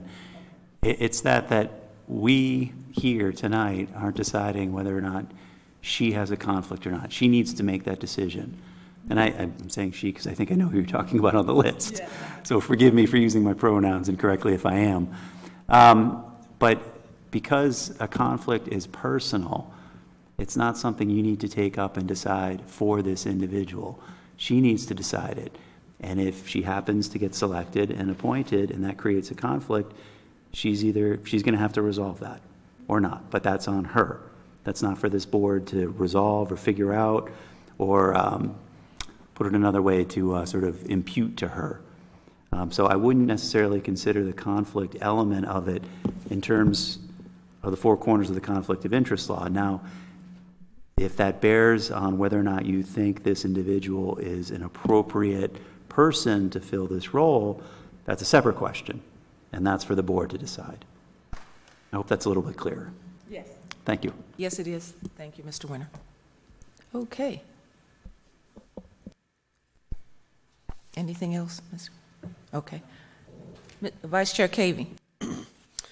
Well, we, for the most part, are fortunate. I'll speak mostly for myself. I feel fortunate that for the most part, we have plenty of positions for all the people who have applied, with the exception of the planning board, where there are more applicants than there are seats available. Telling somebody who wants to volunteer their time for the town, telling them no is honestly one of the hardest things about this job, believe it or not. It really is, because we rely on volunteers, and turning anybody away is painful, very, very painful process. So I love it when the numbers are in our favor and we have as many applicants as we have seats. And so for the most part, we have that. For that reason, I would like to make the following nominations. For Council on Aging, I nominate Mary Ellen Soares and Christian Jones Powell. both for a 3-year term. For the Zoning Board of Appeals, I nominate Marguerite Mitchell for a 5-year term on the Zoning Board of Appeals. For constables, I would like to nominate Michael Bodette and Larry Verdon, both for 3-year positions as constable. For the Energy and Sustainability Committee, I would like to nominate Nathan Cleveland and David Bellow, both for 3-year positions on the Energy and Sustainability Committee. Open Space Committee, I'd like to nominate John Linehan, Jasmine, I mispronounced this, Tangway. Sorry, apologies if I did. And, also Jerry McDonald and Fran Brutoniti for 3-year terms on the Open Space Committee. For the Library Board of Trustees, I would like to nominate Sheila Osborne and David Allen Lambert for 3-year positions on the Library Board of Trustees. And those are all the boards for which there are as many seats as there are applicants. I'll second the motion. All in favor? Aye. Aye. Aye. And I vote aye as well. Before we move on to the planning board, I would like to mention we have this in front of us, so I'll read it to everybody else. We do take applications for vacancies on a rolling basis. We have this annual process that we're doing right now, but at any point, people can apply to other positions. And in fact, if anybody who does not end up on a board that they want, in this case, the planning board, consider one of these. And if you're interested in it tonight, I would be okay with moving forward, but that's right now to do that. But that's up for the entire board to decide. But we have 1 seat available for the Board of Assessors. That's a 3-year term. 3 seats for the Board of Registrars. That's a 3-year term. 1 seat on the Borderland State Park, 3-year term. We do have 6 constable positions open, 3-year terms. We have 3 openings on the Cultural Council, 3-year terms. 1 opening on the Energy and Sustainability Committee for a 3-year term.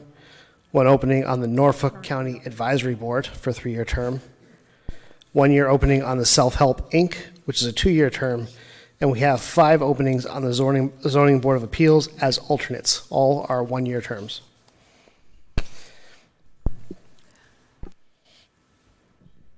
Just 1 minute.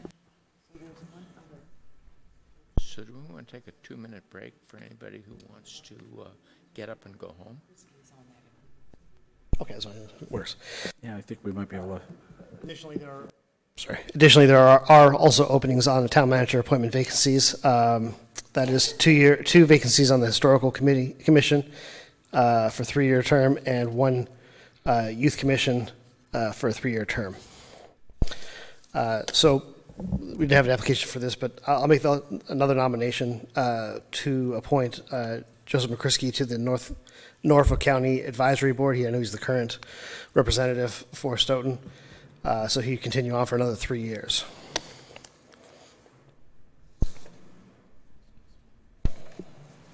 Second? Yeah, you don't need a second for enough. All in favor? Aye. Aye. And I vote aye as well. Oh, okay. All set? Okay. Okay. Congratulations, everyone, and that was reappointed. Why don't we take a 2-minute break and anybody wants to go home? Oh, okay. Another 2-minute break, okay. Let's see if Take a 1 Mr. Gito said a 2-minute break if somebody wanted to go home, but if somebody's applied to, just a planning board applicants, so that if the planning board applicants weren't appointed and they're interested in another committee, please stay behind, because there's lots to do. I'm assuming that all the people in the planning board would stay, seeing they're going to have to be interviewed. Yeah. So we're taking a 2-minute recess, just Yeah, 1 minute, yeah. please.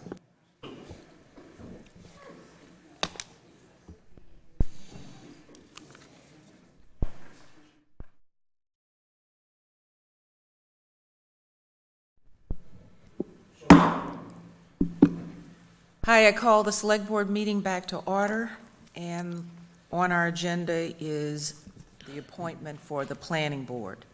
The positions available is 1 for a 5-year position, one for a 2-year position, and one for a 3-year position.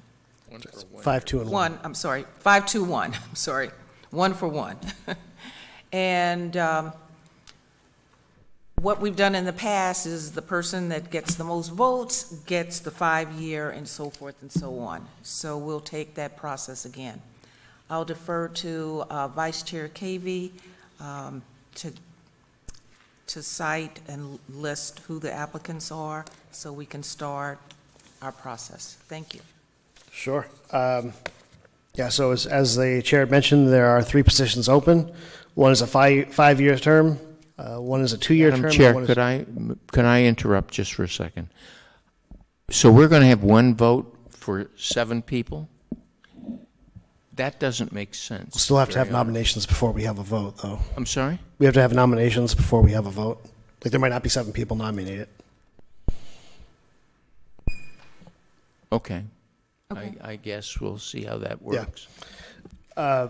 So we have 3 positions. It seems like you're going to have 3 or 4 people nominated for positions. Are we going to be able to vote for 3 people, 2 people, 1 person? What are we going to do?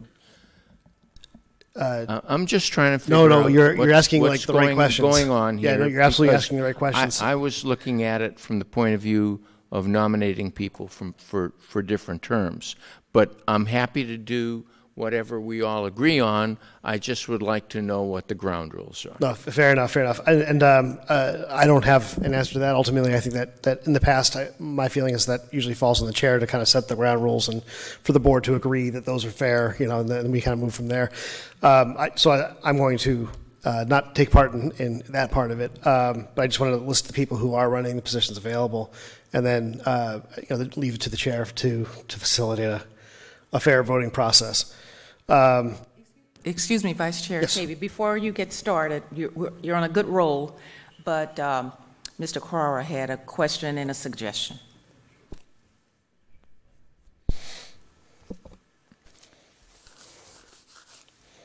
Steve's on the right thing. We'll go down and read who's in positions. Then I think we should take nominations, and then we pull up and say, okay, we're going to do the one for 5 years. And then somebody will have to nominate that out of that group that we picked. You got 3 positions, so you can have 3 people. Or more if somebody puts, you know, more in. But whoever finishes out in the 3, then you say, 5-year position, I'll take a nomination. That person comes up. If there's 2 people in or 3 people in, then it's the most. Somebody could win with 2 votes. Mm-hmm. You know what I mean? That's how you do it. You work them down to the 1 level, go 5, 2, 1 like that. Mm-hmm. And that's the fairest way. Does everyone else agree? Okay. Yeah, I'm fine with that. That's the way it'll be. Let's start with the nomination. Yeah, well, so we'll have to begin by actually getting to know our candidates. So 3 positions. We'll deal with the election of the election rules when we get there, with the voting rules. For the time being, I'm just going to name all the candidates, and then we'll go back to the top, and we'll get a chance to hear from each one of these candidates. Clearly, if anybody in the board wants to ask questions, that would be a good time. But also the candidates can take a moment to introduce themselves and talk about their interests and perhaps why they want to join the planning board. Okay, so the current candidates are number one, Joseph Scardino, he's an incumbent. Armando Barboza, Paul Bellevaux, Richard Terry, Emil Barboza, Dennis Walsh, Edward Epstein, and Michael Samarco. So I'm just going to take these from top to bottom and invite Mr. Scardino up to speak.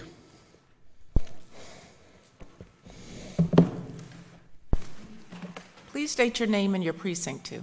Thank you. 1 minute, Madam Chair.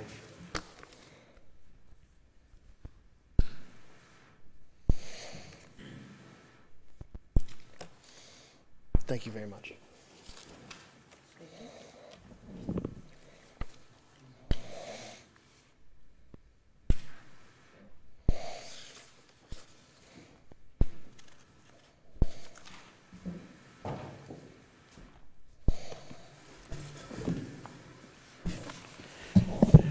of the board, Madam Chair, good evening. My name is Joseph Scardino. I'm a member of Precinct 1. I'm currently the chair of the Planning Board. I'm here this evening to ask for reappointment for the 5-year term. First, I'm going to talk about the job requirements, my qualifications thereof. Then I'm going to move to accomplishments. And then I'm going to address why I wish to be reappointed. The job of the Planning Board requires mediation of competing interests, the town, the abutters, and the applicant. It's a concept and a process that's adversarial in nature. Developers try to do the minimum. It's up to us to make sure that they meet the standards that the town has promulgated in their bylaws. Often we're the trial court for, in particular, special permits.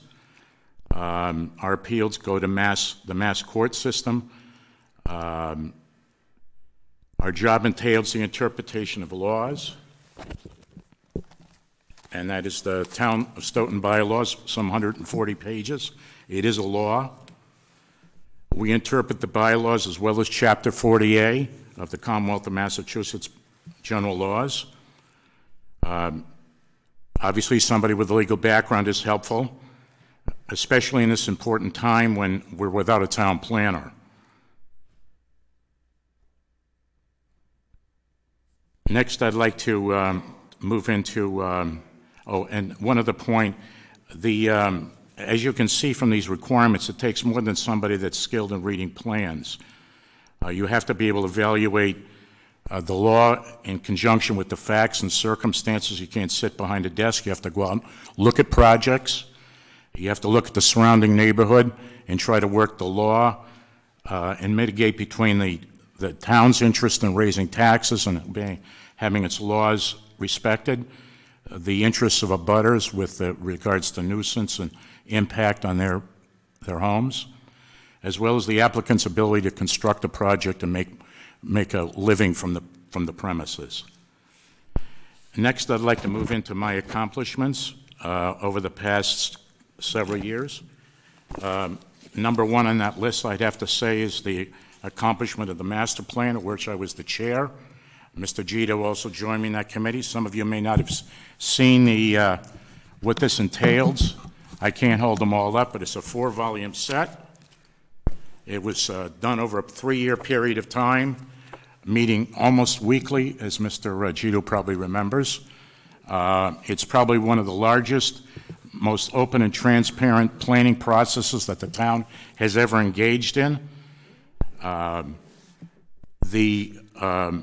economic impact on the town is approximately $4 million in grant revenue that has been achieved from it.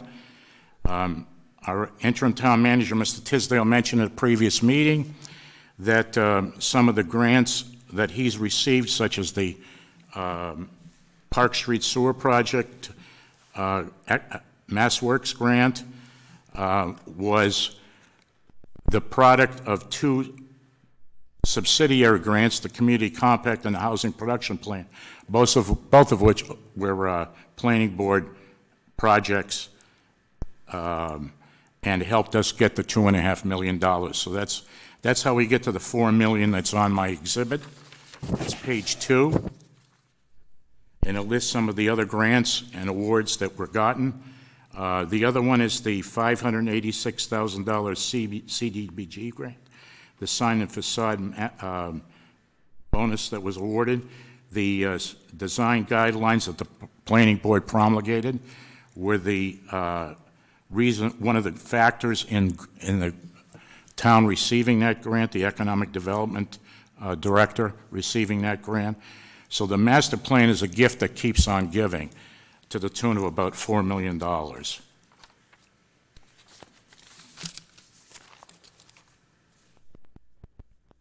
The next I'd have to say in that order was the 2015 zoning recodification. Prior to that, the town's bylaws hadn't been recodified in over 40 years. That attempt was made in 1978.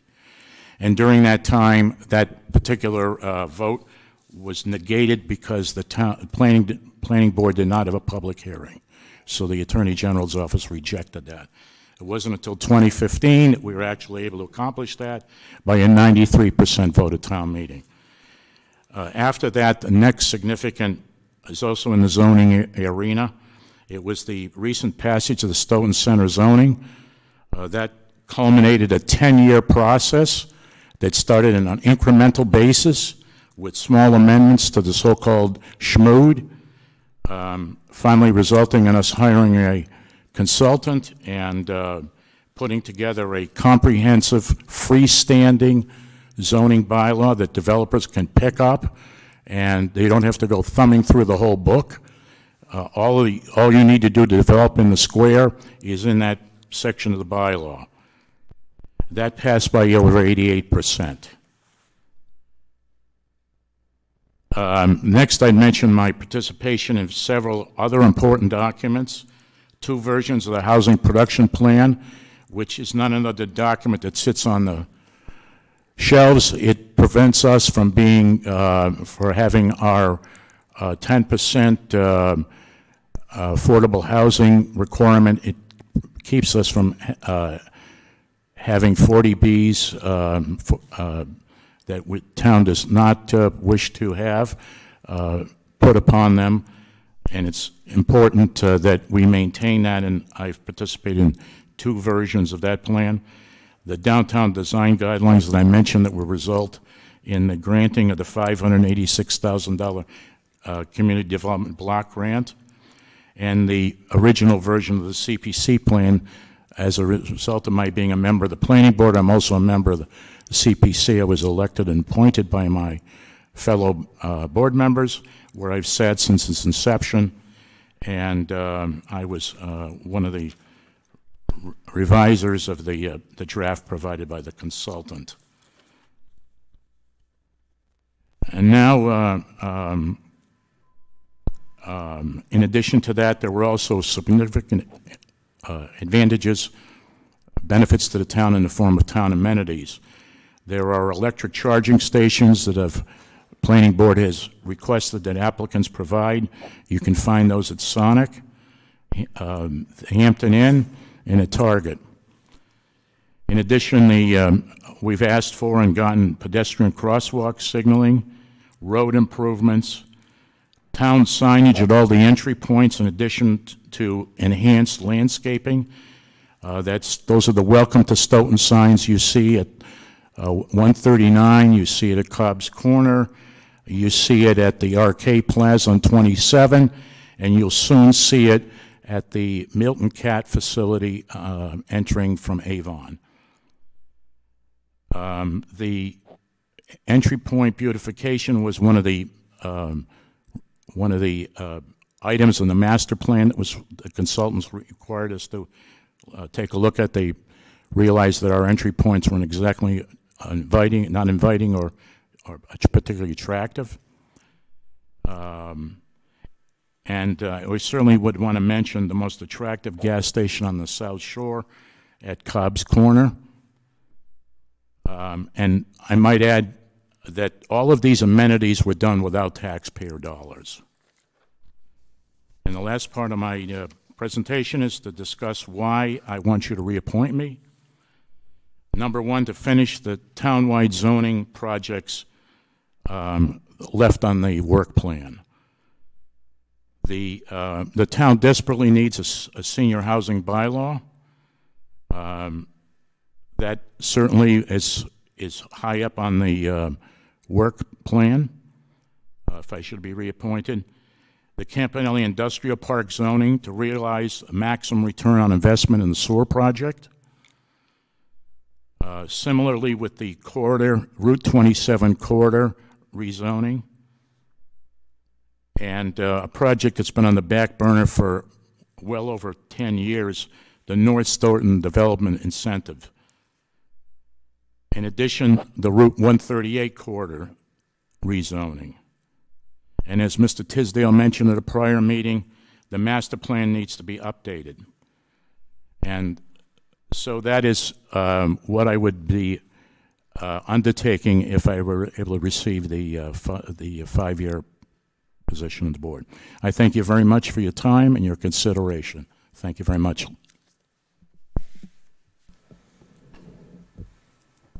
Thank you.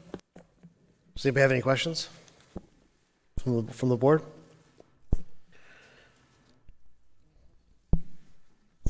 None? Thank you very much, Mr. Scardino. Next is Armando Barboza.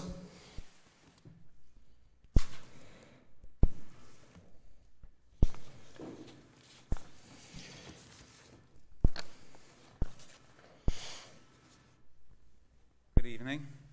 My name is Armando Barboza, Precinct 4. I'm on Palisades. I'll tell you a little bit about myself. I'll start with my education, then work my way up. Went to Northeastern University, got a bachelor's degree in electrical engineering. I went to Lesley College in Cambridge, got a master's degree in business planning. And then I went to Bentley and got a degree in finance. Along those times, I think the degrees within 10 years period, worked with Digital Equipment Corporation as an engineer and so on, Analog Devices and many other companies. Along with my career, I did a lot of volunteer work. I was one of the founding fathers of ESNA, which is Eggleston Square Neighborhood Association. That was at the time in the city project. And our goal was to improve the neighborhood. Of course, we had to work with the police department. Bratton was the police commissioner at that time. I think he's over in California now. Work with the mayor's office and so on. And the involvement, we created appropriate documents to fundraise grants, receive grants, and we end up getting a staff using the grants to help us with some of the daytime work, since we were also had a career and had to go to day work. We met once a week. We rented space. Then we incorporated Eggleston Square Neighborhood Association, ESNA. And from there, we work with the mayor's office, we work with the police department, we work with the fire department to establish certain things.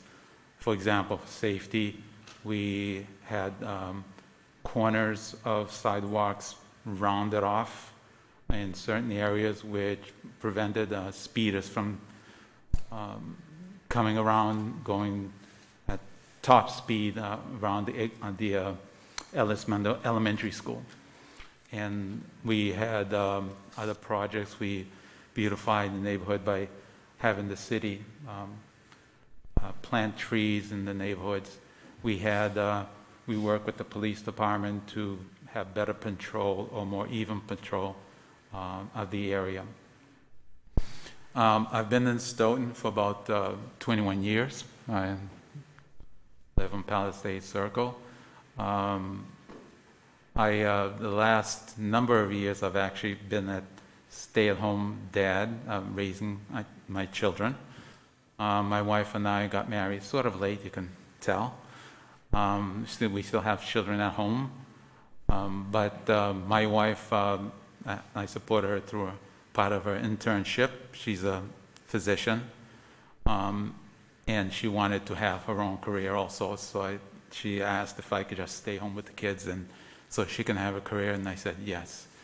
The kids are much older now, although we have them all at home. They're in Stoughton Public Schools, all 4 of them.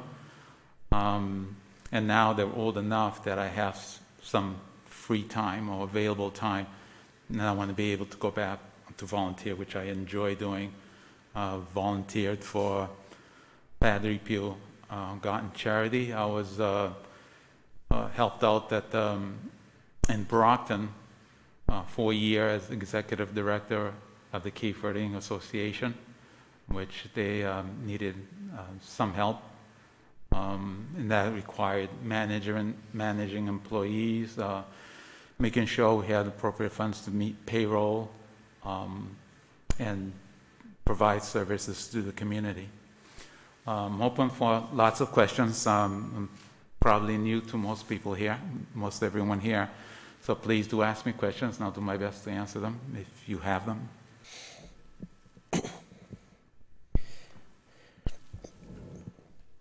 Does any other board have a question? Mr. McCrisky, did you have questions? Just one, and I'll probably ask this to all candidates tonight. What do you think your biggest area in town is needed at this time under what the planning board does? What do I think the biggest area? Well, one of the things I would like to see, I'm over at Palisades. I think one of the areas that I would feel more comfortable was more of getting the community involved in decision making. I remember one time I went, had a trip overseas, and I came back. There were these barriers along Lake Drive, which, in my opinion, took away from the neighborhood. I understood them to be necessary for insurance purposes, but they had, prior to that, they had some very large boulders in the area, which made the scenic area scenic. When those were taken out to broaden the area, those steel barriers were put in. To my understanding, there's going to be a lot more steel barriers put on the sides of the roads. And I didn't move out of the city to come to another place that's going to look like a city. And I think one of the things that the planning board should do is actually look at the direction that we're going. Are we making it look like a city, or do we want to still have a scenic town? On Lake Drive, on West Street, there is a sign, scenic town, scenic area, and yet the approach has been, and I understand budgeting, and the approach has been, let's just put some steel barriers here and steel barriers here and go forward. And I think that's the wrong approach as far as keeping our town vibrant and beautiful and someplace where we'll want to live forever. And thank you.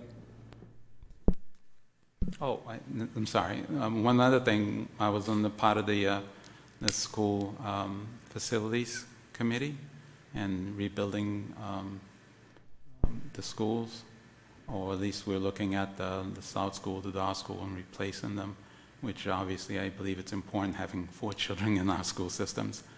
And it was a great experience. I enjoyed participating, and I hope to volunteer any way I can. Thank you very much.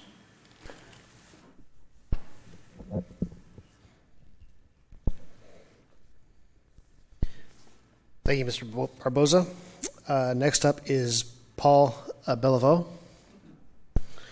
You have to tell me if I'm mispronouncing your name. I tried not to, but you have to correct me. Did it well. Paul Bellevaux, Precinct 3, board, selectmen and board. The reason I applied for this application is my first time at volunteering. I did work on the caucus committee this year also. I would love the opportunity to work under Mr. Scarduto, who seems to have made some major accomplishments in the planning board. My college education was in environmental sciences at the University of Mass several years ago. What I did take up in coursework was urban planning, open space planning, parks administration. My career went off into the landscape design and irrigation business, and then I also got involved with Putnam Investments in the investment fields as a record keeper for union plans, et cetera, for 31 years. I'm very knowledgeable in site design, topographic maps, indigenous species of plants that need to be used, which, you know, a lot of times people don't see those certain aspects that you need to do when you're concerning landscaping for abutters. Living on Cornell Drive, where we had 2 instances where we had development as abutters. We had the Conway project with the, I think it's High Point is the other, and right behind my house is the 11-acre solar farm in the Campanelli project. So, you know, I do abut somewhat to Campanelli project also, being right off of Turnpike Street. Those two areas kind of intrigued me into, like, you know, I was quite involved with the discussions, and, you know, when we had the Nexamp came in here for what they were going to do for us, and Conway.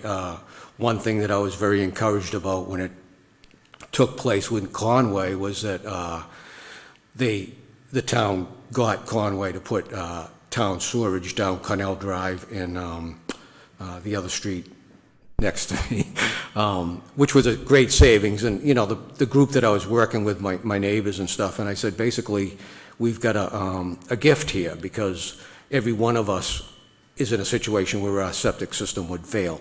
So if you go to sell your house, you're either going to put a septic system in your backyard, or you're going to be able to hook up to town at no cost to you. I said, so this is a good deal. The town was looking out for us in this respect. The Campanelli project, obviously, I read through the whole thing, and very interested in what they're doing there. A few things that I personally would like to see done is maybe the thought of a sidewalk on Turnpike Street, perhaps, you know. But these are the things that, you know, like, we're in a town, we're a urban, sort of an urban area outside of Boston, so we're going to be very much involved with, you know, the laws that are coming up now, you know, saying how much we have to develop because of the fact that we're a community with a train station. These are all concerns. You have to be able to, you know, take your time, look through the laws, see what we've done, what we haven't done. And again, I must say, I was very impressed with Mr. Scarduto's, what he's accomplished. So if you know, if you see that I could be of assistance in this planning board, I'd very much like the opportunity. I am retired, so I do have the availability to do the work, and you know, and I have the knowledge. So and it doesn't scare me. So that's about it. If you have any questions. I actually do have a question. I'm intrigued by your education and your background, and I just have a question about this is something that I don't think we've had conversations about in the past, but I wanted to know if you had any thoughts about passive construction, passive buildings as a way of sort of reducing carbon emissions and whatnot. You know. Oh, yes, I'm very much in favor of anything for in climate control. You know, the fact that the town of Stoughton developed that whole well, I don't know how we allowed it, but the solar farm is literally right in my backyard. I was very pleased to see that, and the group of people around that, you know, my neighborhood and everything. I said, you know, this is the way it's going to be, you know, and they're going to do a nice job. I looked at what they suggested and everything. They have done a nice job.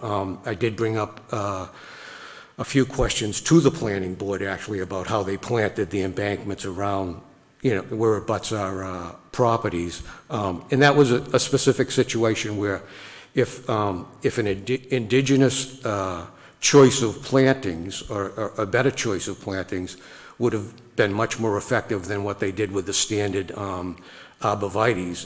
The standard arborvitae is basically deer food. And, you know, these things were stripped right down to bare wood. It looked like there was nothing planted there at all. You know, had they gone with, you know, like inkberries, you know, all the multiple types of blueberries, all the hedge materials that we have that are indigenous to Massachusetts, would have made a very nice, attractive border, and also it's environmentally sound for birds and bees, et cetera, and stuff like that. Thank you.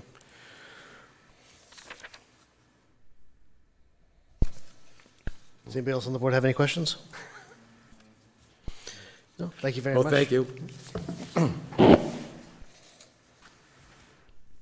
Okay. Next applicant is Richard Terry.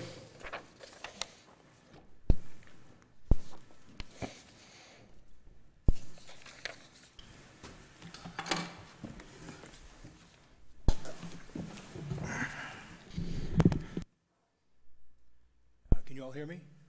Let's hold a little closer. Is that better? Or maybe this one's working. Let's see. Yeah, just have the light on green. The light should be green. How's that? That's perfect. Hi. Good evening, everyone. My name is Richard Terry. I've lived in this town since I was 9 years old. Left town in '68 and came back in '92. Our family owns a small heating company, Murphy Oil. And my job at Murphy Oil is to handle all our commercial and industrial heating and air conditioning opportunities. Our oil heat business in town is exactly what it is. Our commercial side has, for the last 22 years, has put us into places in both municipalities, state jobs, federal for the Coast Guard. And because of all that work, I've had to learn how to read plans, look at not only structural but also the outside of buildings in terms of safety if we're installing large tanks, which have to be protected. So I've had a lot of experience in the kinds of things that the planning board is faced with. My education, I have a bachelor's degree in the sciences from UMass Amherst in 1974. And my major was botany, but with a special interest in marine algae. I wanted to be a marine algae expert, but I couldn't get a job back then. So I somehow ended up in a sales position. And it seems like a good choice. The reason I decided to consider this position is actually Mark Tisdale brought it up a couple weeks ago. And I thought about it at first, and I said no. However, my interaction with the planning board last summer in regards to the Cape and Reynolds Farm was really an eye-opener for me in terms of what the board has to go through, both the planner, John Charbonneau, and also the chairman. Very thorough, extremely thorough. I was very impressed. And that's when I realized, after Mark had suggested I think about it, that my expertise and my experience in the commercial and industrial side of our heating and air conditioning business gave me the tools that I think the planning board could use. That's basically it. Any questions? I have none, but does anybody else on the board have a question?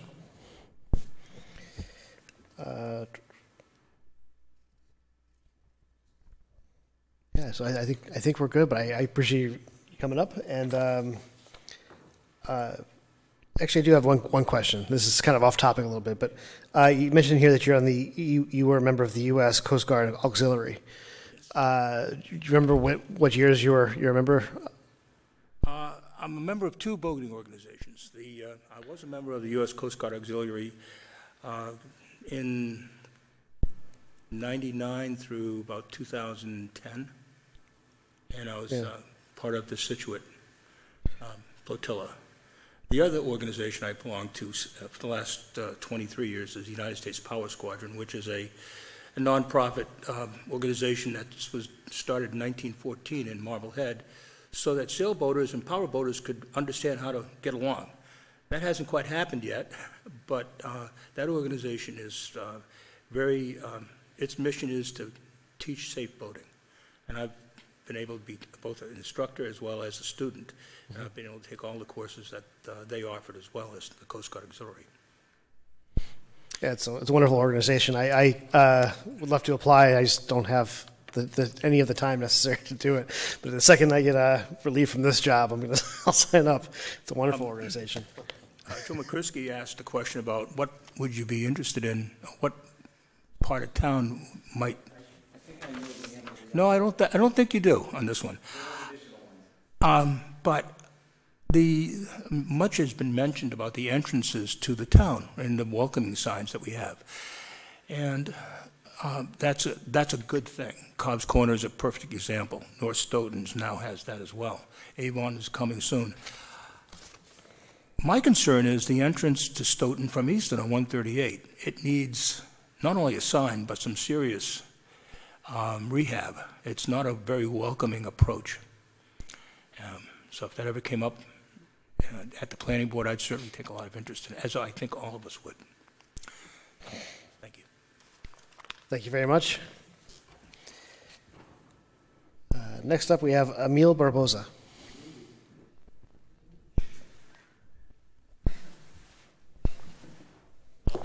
Hello, everyone. How you doing tonight? So you've seen my resume. I am clearly on the younger side. I'm only 28 years old, but I do have a lot of experience in a lot of different things. So I went to Bentley University and graduated with my bachelor's in corporate finance and accounting. And right after college, I started working for a commercial real estate firm called UC Funds on Boylston Street in downtown Boston. So that's when I kind of got introduced to real estate as a field, working as an accountant. We've did it as a part of the company. I've looked at a lot of commercial real estate deals throughout the country that we funded. So learning a little bit about real estate, I just decided to get on it on a local level and became a real estate agent. I've been doing that full time for the past couple of years, and I've been learning a lot about the industry. So I've been part of Stoughton for the past year, a little less than a year now, right down by the library in Jones Terrace.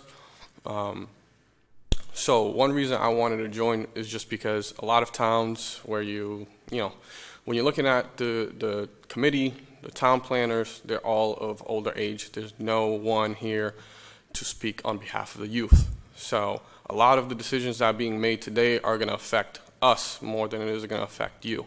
And I mean that respectfully. So I did want to come in and contribute on behalf of the youth and be a part of what's going to be ahead for us with all the plans going on in the town.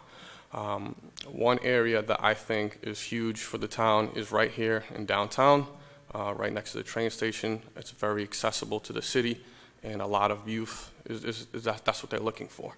But if you look around the area, a lot of the buildings are a little on the older side, a little dilapidated. There's a few empty spaces that I think that could really be redeveloped into something that could attract a lot more youth into the town.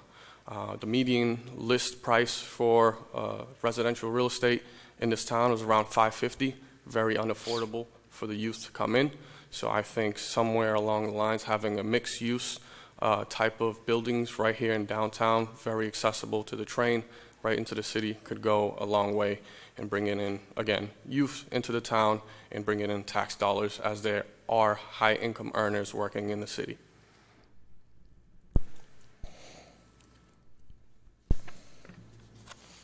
Thank you very much. Does anybody have any questions? I only have one question. On your resume, it mentions that you are a candidate for Bachelor's of Science in Corporate Finance and Accounting.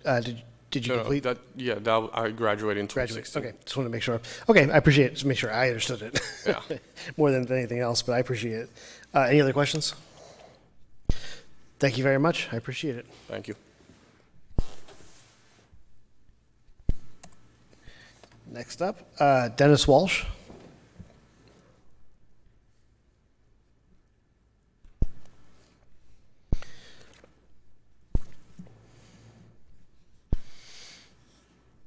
Got a green light? Yep, green light. Good evening. Dennis Walsh, Precinct 5, I believe now. I've changed precincts a couple of times. I am retired right now. I'm retired from the Stoughton Public Works Department. I worked for them for 37 years. The last 20 years was as the highway foreman. So I am well versed in some of the Chapter 90 laws and regulations that the town had to follow. I've had to deal with the Conservation Commission with their regulations regarding construction, which was basically mostly what my expertise lies in. Also, I am a Navy retired veteran. I spent 26 years. 22 of them were Navy Reserve.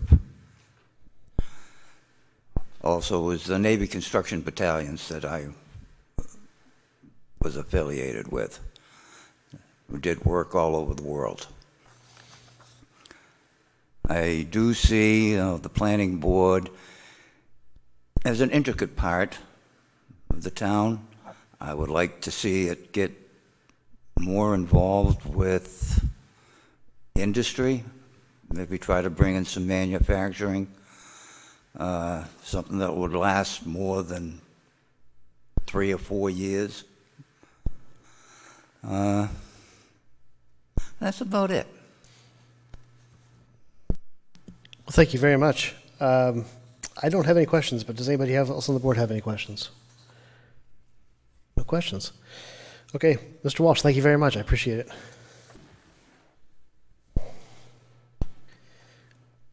Next is Edward Epstein.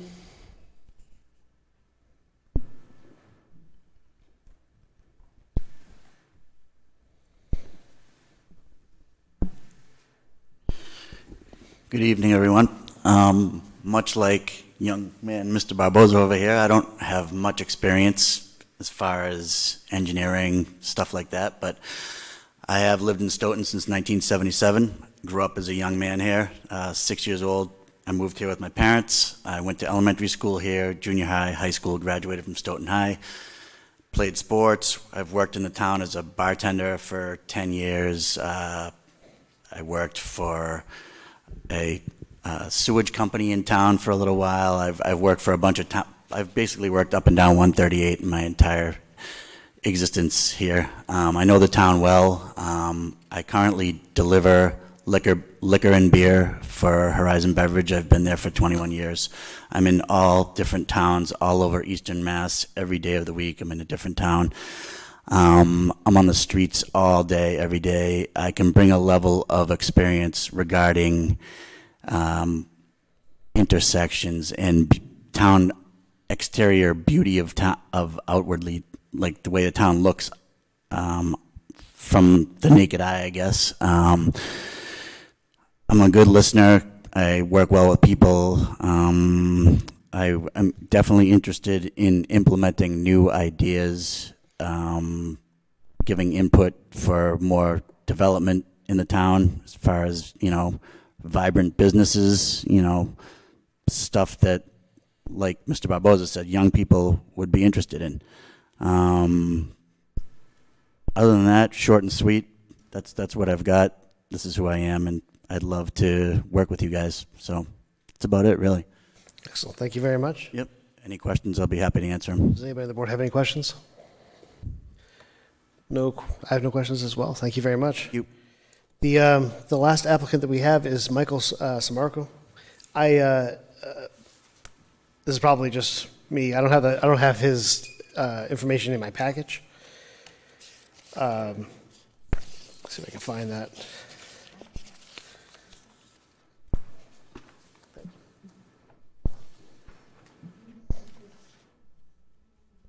Okay, perfect. You got it. Thank you. Thank you. What was it? No, I'm good. Thank you. Testing. This is. Yeah, I've got that. I've got it up on my computer. Working, Mike. 144, you said? Thank you. All right, my name is Michael Sinaco. I first moved into Stoughton on Commercial Street. And I started getting involved because my kids played sports. It's very fascinating dealing with people. We have a great engineering department. That's where you get all your information from. Only the time that you're wrong, you're right, or whatever. So, also let me tell you about my son. He's an engineer, and he's also in Saudi Arabia. And he is tough. He calls the owner up of the company and say, listen, you're doing it wrong. This is how we do it. If you don't like it, I'll see you later. He tells it like it is, and usually I get involved with sports. I hate to tell you what I did because I don't like to brag.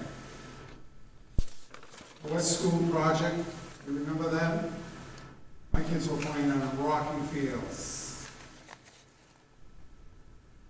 We got to build that. I helped design the fields. We had 4 fields into one for the girls. Also built a concession stand at the Little League field. Not just me, they were working with people. And you get all their opinions. I mean, I can thank the selectmen for naming the ball field after me, Babe Ruth baseball field. Now, I like to get involved with people. I built 4 or 5 houses. Built a building at the Babe Ruth field, Little League field. I don't have any degrees, but I have more common sense than most people. What I like about it, because I get to meet engineers, I get to meet everyone. My wife was a school teacher here for 40 years. She had some of you gentlemen. You know, I like to get back on the planning board. I was on it for 25 years because there's a lot of politics sometimes in the town. But people, I don't mind politics, but you have to do the job that you're doing. And you have to be very honest with your neighbors that come before the planning board and say, oh, we don't like this. Help them out. They all need help, every person in the town. I said, Bob DiMaio will help me out when I was in the league. I get me food. I enjoy working. I like to build things. Other than that, my life is still great. There's a lot of good people in town. Actually, I'm bored. I gotta get out of the house. Life is good. I enjoy it. My kids are living here in town. My daughter became a nurse practitioner, whatever that is. She's good. They can help me out. Life is great. Remember that. When I get up, I thank God every morning. That's it. If you want to know what else I did, I think. I love baseball. I love sports. I feel some of the kids. You had half the town's kids. Because my wife got stopped by a cop going fast, supposedly, but the cop says, oh, this is not going son. But you got to slow down. This is a great town. We can make it greater. You gotta help people. By the way, I can save you some money. Maybe your town manager would sit there also save you more money. But I just think about it. I appreciate everything you've done. All right, thank you. Thank you very much, Mr. Smarco. Does anybody on the board have any questions?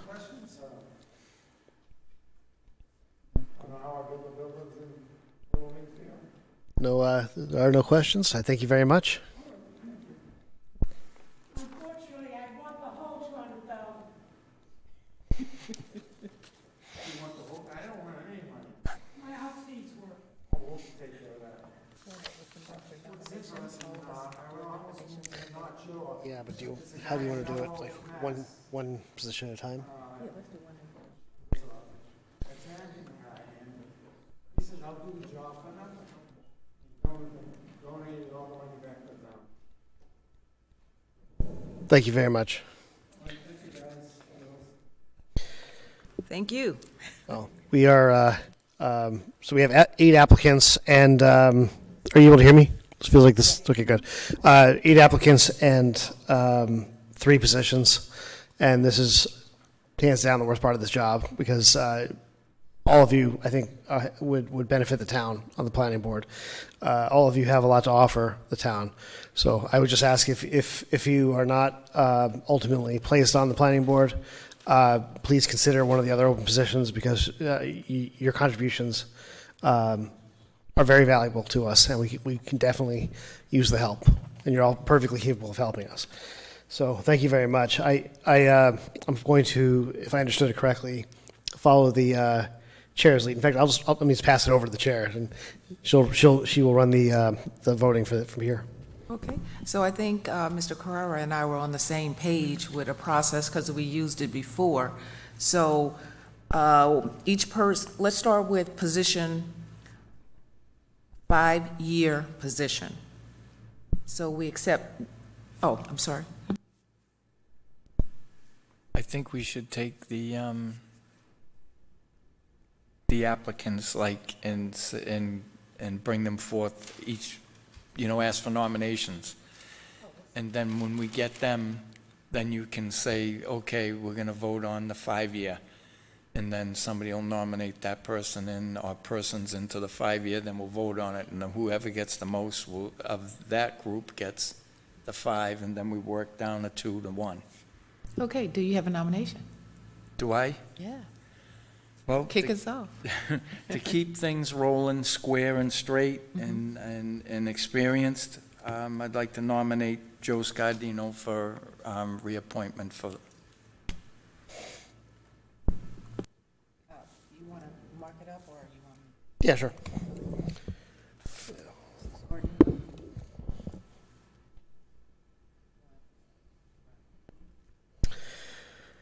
Okay. Just so I understand this process, the idea is that at the end of going down, we're going to end up with a maximum of 5 nominations. Is that correct? Well, I mean, if do you want to give each person 3 nominations like that? I think that's going to get pretty unwieldy pretty quick. That's just my my view. I like the way we're going. Yeah, one each. I like the way we're going. Okay. Okay. Richard Terry. Perfect.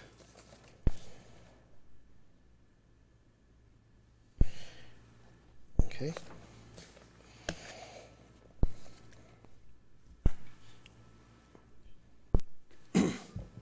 I nominate Paul Bevino.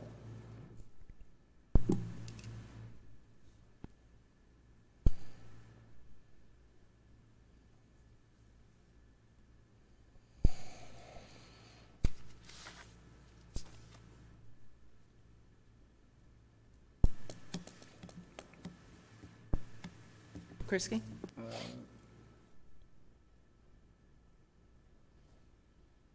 No, I think there's 2 other positions that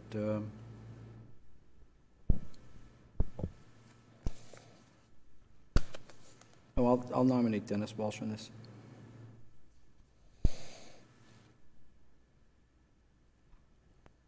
It's tough, isn't it? It's tough. It's everybody offers something different. Yes. I am going to not make a nomination because I think all 4 of these people were on my list of top candidates. So I think we've got. Get right in it because I had the Was that? I had the same ones. Yeah, there's no. I think everyone was excellent, but I think this is a really healthy pool of candidates to draw from. So the current nominations are for Scardino, Terry, Beliveau, and Walsh.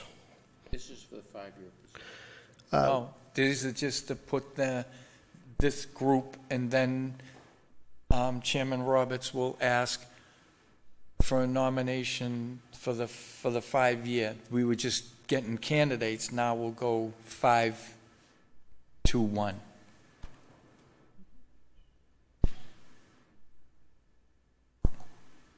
I nominate Armando Barbosa then as another candidate. If what you're looking for is... No. We just... We each do 1. We each do 1. We each put in... I'm sorry. I thought that we were doing something else. I thought we were going to nominate people for 5 years and then 2 and 1, which is why... We just reduced the list. Now we're going to do the 5-year appointments that way. I didn't hear your nomination. I did nominate anybody. I think that this list is, I'm satisfied with this list. So then I don't want to, all yours. So we've got 4 people for 3 positions. Correct. Yes. Well, what did I miss then? I thought we were going to do the 5-year, take nominations, the 2-year, take nominations, and the 1-year, take nominations, and then we'd vote. Okay? So if that's the case, then we should just throw everybody's name, take all the nominations for everybody if you're nominating twice, and then just, that's why I kind of lost what we're doing here. It was explained, we're voting for the 5-year position. Then we're going to vote for the 2-year position and the 1. So everybody that's on this list essentially could be nominated again. Right. For subsequent, okay? That's how it works. So, all right, so if we're eliminating names that weren't nominated, and this group that we just nominated was our pool, and we're only choosing from them, I'm not in favor of that. All right, so am I correct then? We're voting for the 5-year position, only these names. It doesn't, keep anybody else out from being nominated again. If somebody does, it's only one position. Somebody's going to get one position. So those other names can be reintroduced for another term, right? Am I correct? Yeah, we can go about it that way too. Did I lose something? No, it's You just did. another way This of happens doing every it. time. We got to write the stuff down, I think. Okay, we can go about it that way too. So for position, the 5-year position, we have 4 people up. Okay. So we can, and when I say up, that means nominated. Scardino, Terry, Bellavo, and Walsh. Let the voting begin. So this is, all these people are for the 5-year position. Yes. Okay.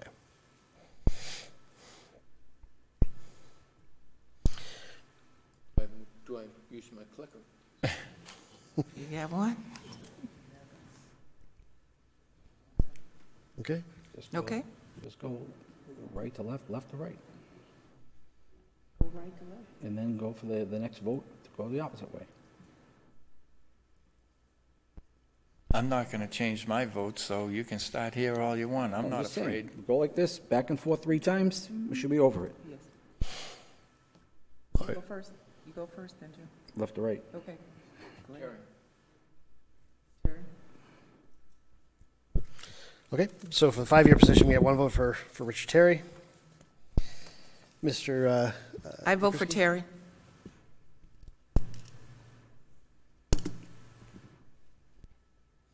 Okay.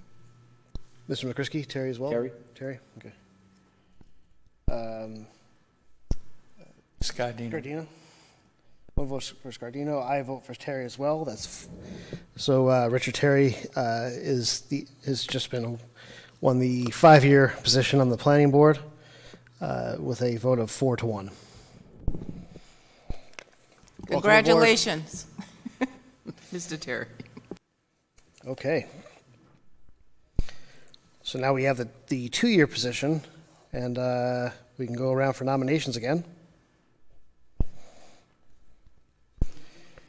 I vote Paul Bellavo. Bellavo has been nominated for a 2-year position on the planning board. Any other nominations? Armando Barbosa. No, you can't. Are we pulling all names? How are we working off the list? No, right now, we're they're on the going to do each one independently. So we get the 2-year position, and we are renominating, and we're starting from scratch. So we have right now the only people who have been nominated for the 2-year position is Mr. Bellavo and Mr. Armando Barbosa. Joe Scardino. You know,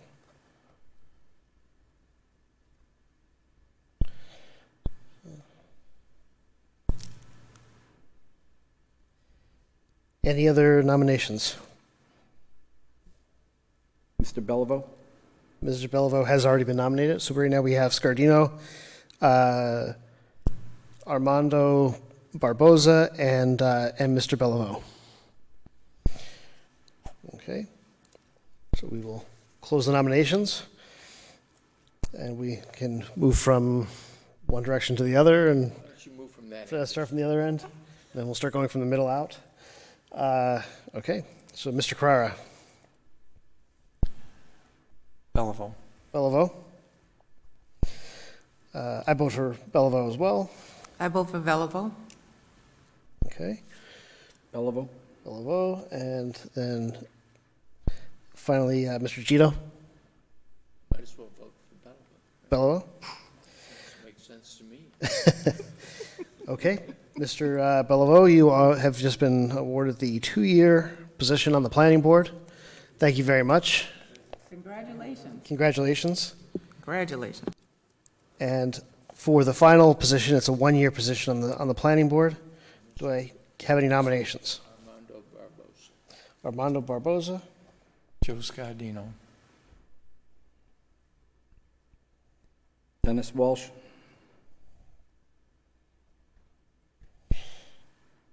Okay, and Dennis Walsh. Okay, so the three, any other nominations? Okay, so the candidates for the 1-year term are Armando Barbosa, Joseph Scardino, and Dennis Walsh. And I guess we'll start from the middle out. So we'll start with the chair in this case.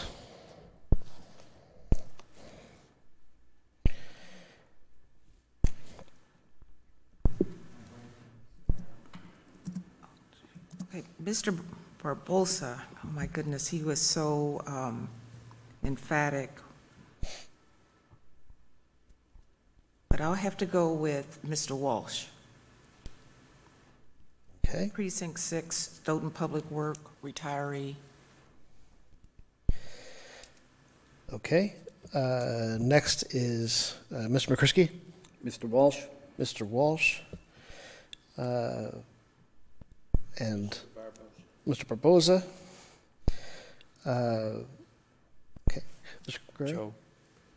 Mr. Scardino. And so I will vote for Mr. Walsh as well. That gives us 1 for Barbosa, 1 for Scardino, and 3 for Walsh. Mr. Walsh, you have been just awarded the 1-year position on the planning board. Thank you very much, and best of luck. As I mentioned, there are other openings available. If anybody wants to is interested in those, I'll just read them again very quickly so you're aware of the positions that are available. Board of Assessors has 1 opening for 3 years. Board of Registrars has 3 openings for 3 years. Borderland State Park has 1 opening for 3 years. There are 6 constable positions that are open, each for 3 years. Cultural Council, 3 years. There's 3 openings. Energy and Sustainability has 1 vacancy for 3 years. Self-Help Inc. has 1 opening for 2 years, and the Zoning Board of Appeals alternates have 5 openings for 1 year each. Thank you very much. And Madam Chair? Yes, Mr. McCrisky. Madam Chair, if I may, we have 5 zoning board alternate positions, and at this time where everything has been listed, everyone who would like to apply for a board or commission has had the opportunity to apply for that board or commission.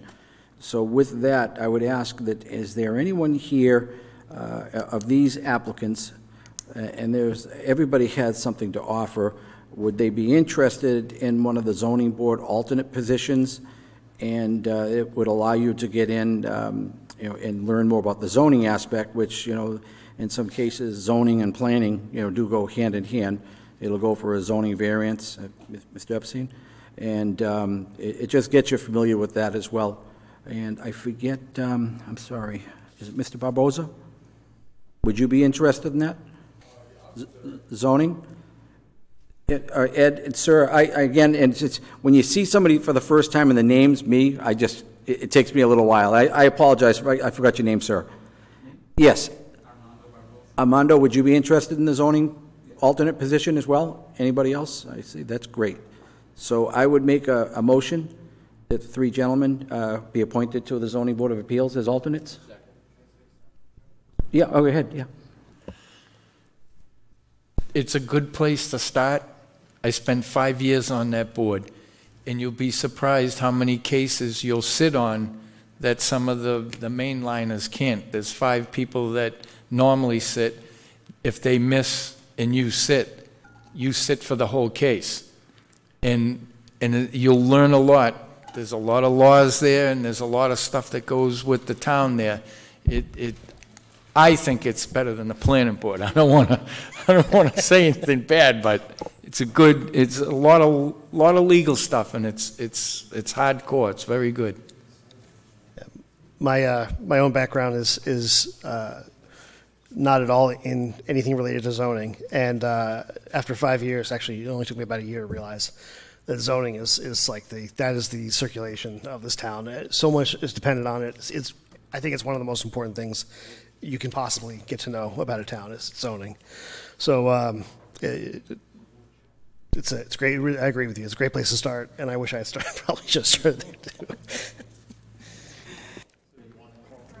Okay, but who are the 3 names? The 3 that'll be on the zoning is Armando Barbosa is number 1. Emiel Barbosa is number 2. Edward Epstein is number 3. You're quite welcome. Okay.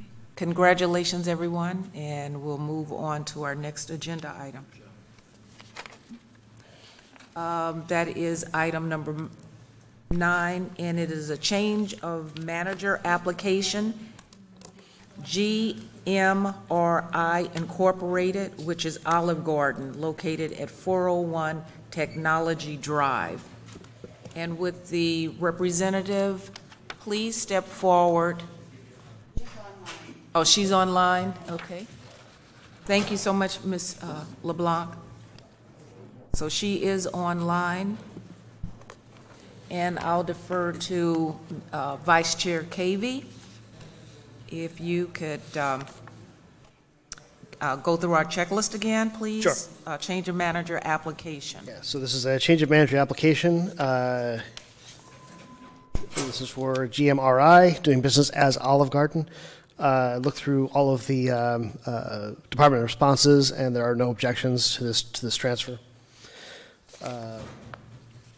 Or this change of manager request.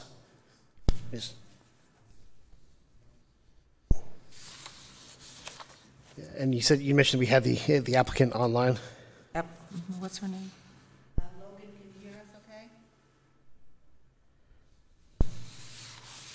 Yeah, I can. Okay. Please state your name again. Logan Elizabeth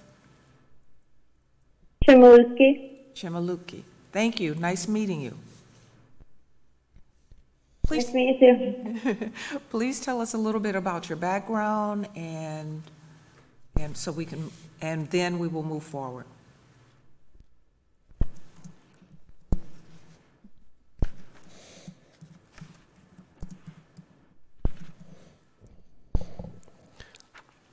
Sorry, Logan, I think the sound, hopefully you're able to hear us. If you could just introduce yourself and let us know a little bit about your background.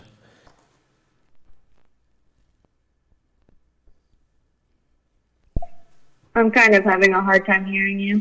Sorry about that. I'm going to, just for the sake of maybe making this a little bit easier, I'm going to write into the comments of the meeting what I'm asking. It's the same thing that people should be able to hear in the public, which is that, let's see. Again.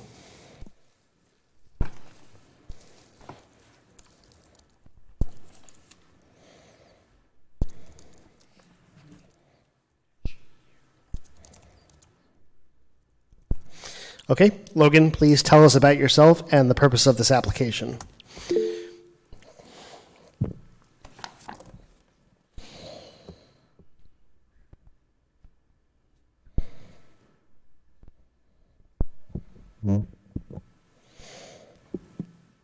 Also, can you show your face so we have some visual? She called in. She called in. Okay.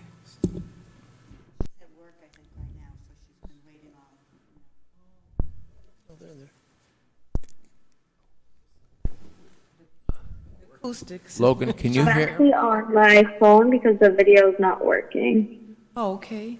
Can you tell us a little bit about your background, please?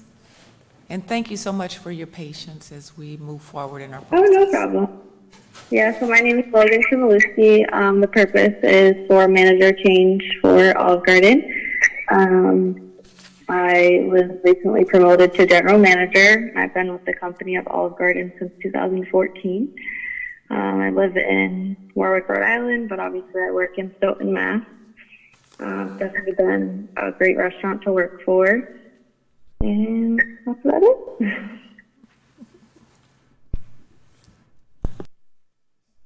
Mr. Vice Chair Cavey is writing another question for you, I do believe.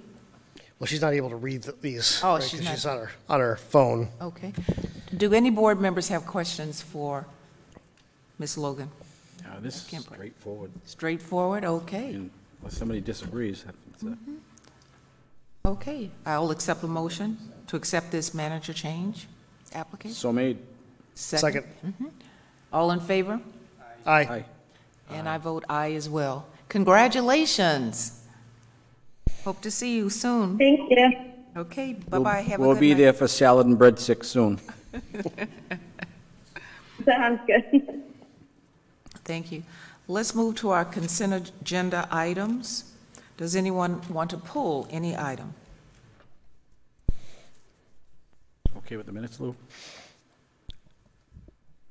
Motion to approve the consent agenda. Second. All in favor? Aye. Aye. And I vote aye as well. Before we close, I did get council advice regarding our executive session item, and that is to vote to release executive session minutes related to the purchase, exchange, lease, or value of real property pursuant to GL's Chapter 30A, Section 21A6, 400 Prospect Street. Does anyone object to releasing this information? Because if you do not object, then we can approve it in open session. Motion to approve. Second. All in favor? Aye. Aye. Aye.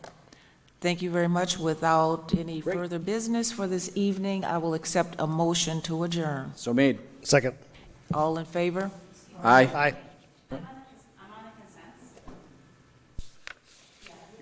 We, Polilio? you, All we set. approve. See that? See when they talk about the wheels of government slow? You didn't even know what they tell them, right? Congratulations. Well, it might be good to hear about the race. If Good night, everyone. All, Bye all now. that time for that little blip, right? Oh, wait just a minute, town council. Oh, It's an alternate on the zoning board. so- Right. oh, you want to be on the alternate on the zoning board while you're here? No, the other name on this license wouldn't allow that, that's for sure. Oh, was there anything else? Council? Okay. Thank you. Good evening, everyone. Bye-bye. See you next time.